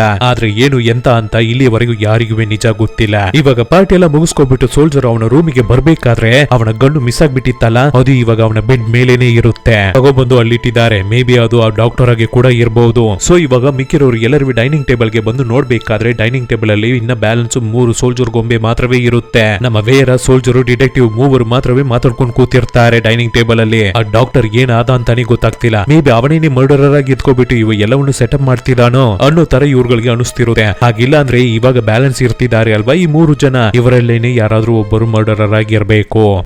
ಆದ್ರಿಂದ ಡಿಟೆಕ್ಟಿವ್ ಇವಾಗ ಒಂದು ವಿಷಯವನ್ನ ಹೇಳ್ತಾನೆ, ಹೌದು ನಾನು ನಿಜವನ್ನು ಒಪ್ಕೋತೀನಿ, ಆದ್ರೆ ನಾನೇನು ಮರ್ಡರರ್ ಅಲ್ಲ. ಇಲ್ಲಿ ನಡೀತಿರುವ ಮರ್ಡರ್ಗೆ ನಾನು ಕಾರಣ ಇಲ್ಲ. ಆದ್ರೆ ಜೈಲಲ್ಲಿ ಇದ್ದ ಒಬ್ಬ ಅಮಾಯಕನನ್ನ ಹೊಡೆದೇನೆ, ನಾನು ತುಳ್ದೇನೆ ಕೊಂದ್ಬಿಟ್ಟೆ. ಅದಕ್ಕಾಗಿನೇ ನನ್ನನ್ನ ರಿವೆಂಜ್ ತಗೋತಿದ್ದಾರೆ ಅನ್ಸುತ್ತೆ. ಆದ್ರೆ ನನಗೆ ಸಾಯೋದ್ರಲ್ಲಿ ಇವಾಗ ಒಂದು ಚೂರು ಇಷ್ಟಾನೇ ಇಲ್ಲ ಅಂತ ಹೇಳ್ತಿರ್ತಾರೆ. ಯಾಕೆಂದ್ರೆ ನೆಕ್ಸ್ಟ್ ಆ ಪೋಯಮಿನ ಪ್ರಕಾರ ಒಬ್ಬ ಸೋಲ್ಜರು ಝೂಗೆ ಹೋಗ್ತಾನಂತೆ, ಅಲ್ಲಿ ಕರಡಿಯಿಂದ ಸಾಯ್ತಾನಂತೆ. ಆದ್ರಿಂದ ಡಿಟೆಕ್ಟಿವ್ ತುಂಬಾನೇ ಹೆದರ್ಕೋತಿರ್ಬೇಕಾದ್ರೆ ಆವಾಗ ನಮ್ಮ ಸೋಲ್ಜರ್ ಮತ್ತೆ ವೇರ ನಾವು ಇಲ್ಲಿಂದ ತಪ್ಪಿಸ್ಕೊಂಡು ಹೋಗ್ಲೇಬೇಕು. ಆದ್ರಿಂದ ಇವಾಗ ವೆದರ್ ಕಂಡೀಷನ್ ಪರವಾಗಿಲ್ಲ, ಏನೋ ಸುಮಾರಾಗಿರ್ತಿದೆ. ಸೊ ಇವಾಗ ನಾವು ಹೊರಗಡೆ ಹೋಗಿ ಬೆಂಕಿಯನ್ನ ಕಚ್ಚಿ ಸ್ಮೋಕ್ ಅನ್ನ ಬರ್ಸಿದ್ರೆ ಯಾರಾದ್ರೂ ಅದನ್ನ ನೋಡಿ ನಮಗೆ ಹೆಲ್ಪ್ ಮಾಡೋದಕ್ಕೆ ಬರೋದಕ್ಕೆ ಚಾನ್ಸಸ್ ಇದೆ ಅಂತ ಹೇಳ್ಬೇಕಾದ್ರೆ ಸೋಲ್ಜರ್ ಮತ್ತೆ ನಮ್ಮ ವೇರ ಇಬ್ಬರುವೆ ಹೊರಗಡೆ ಹೋಗ್ತಾರೆ. ಸರಿ ನೀವು ಮುಂದೆ ಹೋಗಿ, ಹಿಂದೆನೆ ನಾನು ಬರ್ತೀನಿ ಅಂತ ಡಿಟೆಕ್ಟಿವ್ ಹೇಳ್ತಾರೆ. ಅದೇ ತರ ಸ್ವಲ್ಪ ಹೊತ್ತಲ್ಲಿ ಹಿಂದೆನೆ ನಮ್ಮ ಡಿಟೆಕ್ಟಿವ್ ಹೋಗ್ಬೇಕಾದ್ರೆ ಮನೆ ಒಳಗಡೆ ಏನು ಸಡನ್ ಆಗಿ ಸದ್ದಾಗ್ತಿರುತ್ತೆ. ಸೊ ಡೌಟ್ ಜಾಸ್ತಿಯಾಗಿ ಕೈಯಲ್ಲಿ ಒಂದು ವೆಪನ್ ಅನ್ನ ತಗೊಂಡು ಸದ್ದು ಬರುವ ಕಡೆಗೆ ನಡೆದು ಹೋಗ್ತಾರೆ. ಆ ರೀತಿ ಅವರು ಹುಡುಕ್ತಿರ್ಬೇಕಾದ್ರೂ ಸಡನ್ ಆಗಿ ಒಂದು ದೊಡ್ಡ ಕರಡಿ ಬಂದು ಹಾಗೆ ಅವರನ್ನ ಲಾಕ್ ಮಾಡಿ ಕೊಂದಾಕ್ಬಿಡುತ್ತೆ. ಅಷ್ಟೇ, ಡಿಟೆಕ್ಟಿವ್ ಅವರ ಕತೆ ಮುಗಿಯಿತು. ಇಲ್ಲಿ ಹೊರಗಡೆ ಬಂದಿರುವ ನಮ್ಮ ವೇರ ಮತ್ತೆ ಸೋಲ್ಜರ್ಗೆ ಎಲ್ಲಿ ಹಿಂದೆನೆ ಬರ್ತೀನಿ ಅಂತ ಹೇಳಿದ ಡಿಟೆಕ್ಟಿವ್ ಅನ್ನ ಇನ್ನವೇ ಕಾಣ್ತಿಲ್ವಲ್ಲ ಅಂತ ತುಂಬಾನೇ ಕನ್ಫ್ಯೂಷನ್ ಆಗ್ತಿರ್ತಾರೆ. ಸೊ ಗಾಬರಿಯಾಗಿ ಮತ್ತೆ ಮ್ಯಾನ್ಷನ್ ಒಳಗಡೆ ಬಂದು ನೋಡಿದ್ರೆ ಸಿಕ್ಕಾಪಟ್ಟೆ ಗಾಬರಿ ಆಗ್ತಾರೆ. ಈ ಮನೇಲಿ ಕರಡಿ ಚರ್ಮ ಮತ್ತೆ ಅದರ ತಲೆ ಇರ್ತಿತ್ತಲ್ವ ಗೊಂಬೆ ರೀತಿ, ಮ್ಯಾಟ್ ರೀತಿ, ಅದನ್ನ ಹಾಕೊಂಡೇನೆ ಈ ಡಿಟೆಕ್ಟಿವ್ ಅವರ ಕಥೆಯನ್ನ ಯಾರೋ ಮುಗಿಸ್ಬಿಟ್ಟಿದ್ದಾರೆ, ಅವರನ್ನ ಕೊಂದ್ಬಿಟ್ಟಿದ್ದಾರೆ. ಯಾಕೆಂದ್ರೆ ಆ ಜಾಗದಲ್ಲಿ ಇವಾಗ ಬರೀ ಬಟ್ಟೆ ಮಾತ್ರವೇ ಇರ್ತಿರೋದು. ಅದು ಮಾತ್ರ ಇಲ್ಲ, ಇವಾಗ ಡೈನಿಂಗ್ ಟೇಬಲ್ ಅಲ್ಲಿ ಇನ್ನ 2 ಗೊಂಬೆಗಳು ಮಾತ್ರವೇ ಇರ್ತಿರೋದು. ಸೊ ತುಂಬಾನೇ ಹೆದರಿದ ವೇರ ಮತ್ತೆ ಸೋಲ್ಜರು ಗಾಬರಿಯಾಗಿ ತಕ್ಷಣವೇ ಹೊರಗಡೆ ಓಡಿ ಬಂದು ಸಮುದ್ರಕ್ಕೆ ಬಂದು ಹೆಲ್ಪ್ ಕೇಳಿ ಹೇಗಾದ್ರೂ ಇಲ್ಲಿಂದ ತಪ್ಪಿಸ್ಕೊಂಡು ಹೋಗೋದಕ್ಕೆ ಆಗುತ್ತಾ ಅಂತ ಪ್ರಯತ್ನಿಸ್ತಾರೆ. ಆದ್ರೆ ಹೆಲ್ಪ್ ಕೇಳೋದಕ್ಕೆ ಕೂಡ ಆ ಜಾಗದಲ್ಲಿ ಯಾರೂ ಇರೋದಿಲ್ಲ. ಸೊ ಆವಾಗ್ಲೇನೆ ಹಾಗೆ ಇವ್ರುಗಳು ಸಮುದ್ರವನ್ನ ಸುತ್ಕೊಂಡು ಬರ್ಬೇಕಾದ್ರೆ, ಅಂದ್ರೆ ಐಲ್ಯಾಂಡ್ ಅನ್ನ ಸುತ್ತಿ ಬರ್ಬೇಕಾದ್ರೆ ಒಂದು ವಿಷಯವನ್ನ ನೋಟ್ ಮಾಡ್ತಾರೆ. ಒಂದು ಜಾಗದಲ್ಲಿ ಡಾಕ್ಟರ್ ಸತ್ತು ಬಿದ್ದಿರ್ತಾರೆ. ಸೊ ಈ ಜಾಗದಲ್ಲಿ ನಡೀತಿರುವ ವಿಷಯವೆಲ್ಲ ಅರ್ಥವಾಗದೆ ಡಾಕ್ಟರ್ ತುಂಬಾನೇ ಕನ್ಫ್ಯೂಷನ್ ಆಗ್ಬಿಟ್ಟು ಹೆದರಿ ರಾತ್ರಿನೇ ಬಂದು ಸಮುದ್ರಕ್ಕೆ ಜಂಪ್ ಮಾಡಿ ನೀರಲ್ಲಿ ಮುಳುಗಿ ಸತ್ತೋಗ್ಬಿಟ್ಟಿದ್ದಾರೆ ಅನ್ಸುತ್ತೆ. ಆ ಪೋಯಮ್ ಅಲ್ಲಿ ಬಂದಿದ್ದ ಒಬ್ಬ ಸೋಲ್ಜರ್ ರೀತಿನೇ ಇವಾಗ ಅವರ ಬಾಡಿ ಸೈಡ್ ಅಲ್ಲಿ ಬಿದ್ದಿರುತ್ತೆ. ಅದನ್ನ ನೋಡಿ ಇವರಿಬ್ಬರಿಗೆ ಗಾಬರಿ ಆಗ್ತಾರೆ. ಆ ಡಾಕ್ಟರೇ ಮರ್ಡರರ್ ಅಂತ ಇವ್ರುಗಳು ಅನ್ಕೊಂಡಿದ್ರು, ಆದ್ರೆ ಇವಾಗ ಆ ಡಾಕ್ಟರೇ ಸತ್ತು ಬಿದ್ದಿದ್ದಾರೆ. ಹಾಗಾದ್ರೆ ಇವರಿಬ್ಬರಲ್ಲೇನೆ ಯಾರಾದ್ರೂ ಒಬ್ಬ ಮರ್ಡರರ್ ಆಗಿರ್ಬೇಕು. ನಮ್ಮ ವೇರಲ್ಲಿಗೆ ಚೆನ್ನಾಗಿ ಗೊತ್ತು ಅವಳು ಮರ್ಡರರ್ ಇಲ್ಲ ಅಂತ. ಹಾಗಾದ್ರೆ ಬ್ಯಾಲೆನ್ಸ್ ಇರ್ತಾ ಇರೋದು ಯಾರು? ಆ ಸೋಲ್ಜರೇ. ಸೊ ಈ ಸೋಲ್ಜರೇ ಆ ಮರ್ಡರರ್ ಆಗಿರ್ಬೇಕು ಅಂತ ಅವನ ಹತ್ರ ಇರುವ ಗನ್ನನಿ ನಮ್ಮ ವೇರ ಕಿತ್ಕೊಂಡು ಅವನಿಗೆ ಏಮನ್ನ ಮಾಡಿ, ನೀನು ತಾನೇ ಮರ್ಡರರು, ನಿಜವನ್ನ ಹೇಳು. ಆಲ್ರೆಡಿ 21 ಜನರನ್ನ ನೀನು ಕೊಂದಿದೀಯಾ, ಪಾಪ ಪುಣ್ಯನೇ ನೋಡೋದಿಲ್ಲ. ನಿನಗೆ ಯಾರು ಹಣವನ್ನ ಜಾಸ್ತಿ ಕೊಡ್ತಾರೋ ಅವರಿಗೆ ಕೆಲಸ ಮಾಡಿ ಅಮಾಯಕರನ್ನ ಕೊಂದಾಕ್ತೀಯಾ. ಅದೇ ತರನೇ ನಮ್ಮನ್ನ ಸಾಯಿಸಬೇಕು ಅಂತ ನಿನಗೆ ಯಾರು ಹಣ ಕೊಟ್ಟು ಕೊಲ್ಸಿದ್ದಾರೆ, ಅದಕ್ಕೇನೆ ನೀನು ಬಂದಿದೀಯಾ ಅಂತ ಹೇಳಿ ಮಾತಾಡ್ಬೇಕಾದ್ರೆ ಆವಾಗ ಸೋಲ್ಜರು, ಇಲ್ಲ ವೇರ ನೀನು ತಪ್ಪು ತಿಳ್ಕೊಂಡಿದ್ಯಾ, ನಾನು ನಿಜವಾಗ್ಲೂ ಹಂತಕ ಇಲ್ಲ, ನನ್ನನ್ನು ಅರ್ಥ ಮಾಡ್ಕೋ, ಸುಮ್ನೆ ನಾಟಕ ಮಾಡ್ಬೇಡ. ನಿನ್ನ ಕೈಯಲ್ಲಿ ಇರ್ತಿರುವ ಗನ್ನು ಹೇಗೆ ಸಡನ್ ಆಗಿ ಮಾಯವಾಗ್ಬಿಡುತ್ತೆ, ಸಡನ್ ಆಗಿ ಹೇಗೆ ಮತ್ತೆ ನಿನ್ನ ಕೈಗೆ ಸಿಕ್ಬಿಡುತ್ತೆ. ಸೊ ಎಲ್ಲ ಮರ್ಡರ್ ಅನ್ನು ನೀನೇನೆ ಮಾಡಿರೋದು, ಚೆನ್ನಾಗಿ ಪ್ಲಾನ್ ಮಾಡಿ ಪರ್ಫೆಕ್ಟ್ ಆಗಿ ಮಾಡಿದ್ಯಾ. ಯಾಕೆಂದ್ರೆ ಆ ಕಥೆಯಲ್ಲಿ ಬರೋದು ಎಲ್ಲರೂ ಸೋಲ್ಜರ್ಸ್. ಆ ಟೇಬಲ್ ಮೇಲೆ ಇರ್ತಾ ಇದ್ದ ಗೊಂಬೆಗಳು ಕೂಡ ಸೋಲ್ಜರ್ಸ್. ನಮ್ಮ ಇಡೀ ಟೀಮ್ ಅಲ್ಲಿ ಸೋಲ್ಜರ್ ಅಂತ ಇರ್ತಿದ್ದು ನೀನು ಒಬ್ಬನೇ. ಸೊ ನೀನೇನೆ ಎಲ್ಲವನ್ನು ಮಾಡಿರೋದು ಅಂತ ಹುಡುಗಿ ಟೆನ್ಷನ್ ಆಗಿ ಮಾತಾಡ್ಬೇಕಾದ್ರೆ, ಹೇ ಏನಾಯ್ತು, ನೀನು ಏನಕ್ಕೆ ಈ ರೀತಿ ಎಲ್ಲ ಮಾತಾಡ್ತಿದ್ಯಾ ಅಂತ ಹಾಗೆ ನೈಸ್ ಮಾಡಿ ಹತ್ರ ಬಂದಿದ ತಕ್ಷಣ ನಮ್ಮ ವೇರ ಹತ್ರ ಇಂದ ಗನ್ನನ್ನ ಕಿತ್ಕೊಳ್ಳೋದಕ್ಕೆ ಟ್ರೈ ಮಾಡ್ತಾನೆ ಸೋಲ್ಜರ್. ಆದ್ರೆ ಅಷ್ಟರಲ್ಲಿ ನಮ್ಮ ವೇರ ಟ್ರಿಗರ್ ಅನ್ನ ಪ್ರೆಸ್ ಮಾಡ್ಬಿಡ್ತಾವಳೆ. ಗನ್ನಿಂದ ಬುಲೆಟ್ ಫೈರ್ ಆಗಿ ಸೋಲ್ಜರ್ ಎದೆಗೆನೆ ಏಟು ಬೀಳುತ್ತೆ. ಅಷ್ಟೇ, ಆ ಜಾಗದಲ್ಲಿ 21 ಆಫ್ರಿಕನ್ ಅಮಾಯಕ ಜನರನ್ನ ಕೊಂದಿದ್ದ ಆ ಸೋಲ್ಜರ್ ಅವನ ಕತೆ ಅಲ್ಲಿಗೆ ಮುಗಿಯುತ್ತೆ. ಮತ್ತೆ ಅದೇ ಜಾಗದಲ್ಲಿ ನಮ್ಮ ವೇರ ಕೂಡ ಹಾಗೆ ಅನ್ಕಾನ್ಶಿಯಸ್ ಆಗಿ ಬಿದ್ದು ಹೋಗ್ತಾಳೆ. ಇವಾಗ್ಲೇನೆ ನಮಗೆ ಇನ್ನೊಂದು ನಿಜ ಕೂಡ ಗೊತ್ತಾಗ್ಲಿಕ್ಕೆ ಬರುತ್ತೆ. ಆಕ್ಚುಲ್ ಆಗಿ ನಮ್ಮ ವೇರ ಬೇಬಿ ಸಿಟರ್ ಆಗಿ ಒಬ್ಬ ಹುಡುಗನನ್ನ ನೋಡ್ಕೊಂಡಿರ್ತಾರೆ. ಹಾಗಿರ್ಬೇಕಾದ್ರೆ ಆ ಹುಡುಗನಿಗೇನೆ ಇವಾಗ ಆಸ್ತಿ ಪಾಸ್ತಿ ಎಲ್ಲವೂ ಬರ್ತಿದ್ಯಂತೆ. ಆದ್ರೆ ವೇರ ಹುಡುಗನ ಅಂಕಲ್ ಒಬ್ಬ ಇದ್ದಿರ್ತಾನೆ, ಅವನನ್ನ ತುಂಬಾನೇ ಲವ್ ಮಾಡಿರ್ತಾಳೆ. ಇವಾಗ ಚಿಕ್ಕ ಹುಡುಗನಿಗೆ ಎಲ್ಲ ಆಸ್ತಿನೂ ಬರೋದ್ರಿಂದ ನಮ್ಮ ವೇರ ಲವ್ ಮಾಡ್ತಿರುವ ಅವಳ ಬಾಯ್ ಫ್ರೆಂಡ್ ಗೆ ಅಂದ್ರೆ ಆ ಪುಟ್ಟ ಹುಡುಗನ ಮಾವನಿಗೆ ಯಾವುದೇ ಆಸ್ತಿನೂ ಬರೋದಿಲ್ಲ. ಅಕಸ್ಮಾತ್ ಆ ಪುಟ್ಟ ಹುಡುಗ ಮಾತ್ರ ಏನಾದ್ರೂ ಸತ್ತೋಗ್ಬಿಟ್ರೆ ಆಟೋಮೇಟಿಕ್ ಎಲ್ಲ ಆಸ್ತಿನೂ ನಮ್ಮ ವೇರ ಲವ್ ಮಾಡ್ತಿರುವ ಅವಳ ಬಾಯ್ ಫ್ರೆಂಡ್ ಗೆನೆ ಬಂದ್ಬಿಡುತ್ತೆ. ಆದ್ರಿಂದ ಚೆನ್ನಾಗಿ ಪ್ಲಾನ್ ಮಾಡಿನೇ ಈ ವೇರ ಆ ಹುಡುಗನಿಗೆ ಸಮುದ್ರದಲ್ಲಿ ಈಜು ಹೊಡೆಯೋದಕ್ಕೇನೆ ಗೊತ್ತಿಲ್ಲ.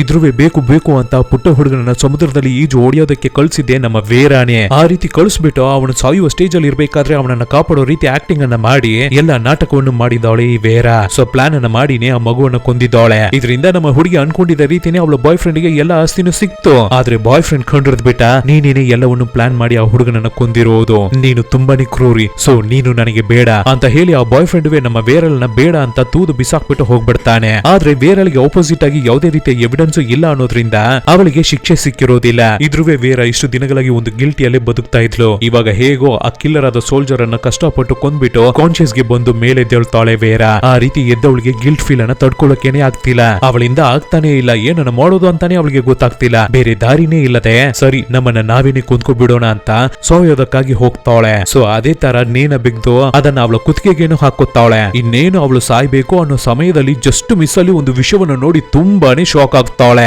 ನೋಡಿದ್ರೆ ಸತ್ತೋಗಿದ್ದ ನಮ್ಮ ಜಡ್ಜು ಜೀವಂತವಾಗಿ ಆ ಜಾಗದಲ್ಲಿ ನಡೆದು ಬಂದು ಹಾಗೆ ಒಂದ್ ರೀತಿ ವಿಯರ್ಡ್ ಆಗಿ ನಮ್ಮ ವೇರಲ್ ನೋಡಿ ನಿಂತಿರ್ತಾರೆ. ಅಷ್ಟೇ ಅದೇ ಸಮಯದಲ್ಲಿ ವೇರ ಅವಳ ಲೆಗ್ಗು ಸ್ಲಿಪ್ ಆಗಿ ಹಗ್ಗದಲ್ಲಿ ಸರಿಯಾಗಿ ಸಿಗೋಕೊಬಿಡ್ತಾಳೆ. ಅವಳ ಕತ್ತಿಗೆ ಬಿಗಿದಿರುವ ಹಗ್ಗ ಕೂಡ ಟೈಟ್ ಆಗ್ತಿರುತ್ತೆ. ನಿಧಾನಕ್ಕೆ ಸಾಯ್ತಿರ್ತಾಳೆ. ಆವಾಗ ಜಡ್ಜುವೆ ನಡೆದಿದ್ದ ನಿಜ ಎಲ್ಲವನ್ನ ಅವಳಿಗೆ ಹೇಳ್ತಾರೆ. ಇವರೆಲ್ಲರನ್ನು ಪ್ಲಾನ್ ಮಾಡಿ ಜಾಗಕ್ಕೆ ಬರ್ಸಿದ್ದೆ ನಮ್ಮ ಜಡ್ಜ್ ಅವ್ರೆ. ಯಾಕೆಂದ್ರೆ ಇವರು ಜಡ್ಜ್ ಆಗಿರ್ಬೇಕಾದ್ರೆ ತುಂಬಾನೇ ಅಮಾಯಕರನ್ನ ಅವರುಗಳು ತಪ್ಪೇನೆ ಮಾಡಿರೋದಿಲ್ಲ. ಆದ್ರೂ ಅವ್ರಗಳಿಗೆ ಶಿಕ್ಷೆ ಸಿಗ್ತಿದೆ, ಎವಿಡೆನ್ಸ್ ಅವ್ರಗಳಿಗೆ ಆಪೋಸಿಟ್ ಆಗಿರೋದ್ರಿಂದ. ಆದ್ರೆ ತಪ್ಪನ್ನ ಮಾಡಿದ್ರು ಕೂಡ ಸರಿಯಾದ ಎವಿಡೆನ್ಸ್ ಸರಿಯಾದ ಪ್ರೂಫ್ ಅವ್ರಗಳಿಗೆ ಆಪೋಸಿಟ್ ಆಗಿ ಇಲ್ಲದೆ ಇರೋದ್ರಿಂದ ಈಸಿಯಾಗಿ ಎಸ್ಕೇಪ್ ಆಗಿರ್ತಾರೆ. ಅಂತಹದನ್ನ ನಮ್ಮ ಜಡ್ಜ್ ಅವರು ಅರ್ಥ ಮಾಡ್ಕೊಂಡಿರ್ತಾರೆ. ಸೊ ಆ ರೀತಿ ಎಸ್ಕೇಪ್ ಆದವರೇ ಇವರೆಲ್ಲರುವೆ. ಆ ಟೋನಿ ಅನ್ನುವ ಹುಡುಗ ಇಬ್ಬರು ಹುಡುಗರ ಮೇಲೆ ಕಾರಣ ಬಿಟ್ಟು ಅವ್ರಗಳನ್ನ ಕೊಂದ್ಬಿಟ್ಟು ಅವನ ಮೇಲೆ ಏನು ತಪ್ಪಿಲ್ಲ ಅಂತ ಹೇಳಿ ತಪ್ಪಿಸ್ಕೊಬಿಟ್ಟ. ನಮ್ಮ ವೇರ ಎಸ್ಕೇಪ್ ಆಗ್ಬಿಟ್ಲು. ಡಾಕ್ಟರ್ ಅಂತ ಇಲ್ಲಿಗೆ ಬಂದಿದ್ದವರು ಎಲ್ಲರೂ ತಪ್ಪನ್ನ ಮಾಡ್ಬಿಟ್ಟೆ ಎಸ್ಕೇಪ್ ಆಗ್ಬಿಟ್ಟಿದ್ದಾರೆ, ಕಾನೂನಿಂದ ತಪ್ಪಿಸ್ಕೊಬಿಟ್ಟಿದ್ದಾರೆ.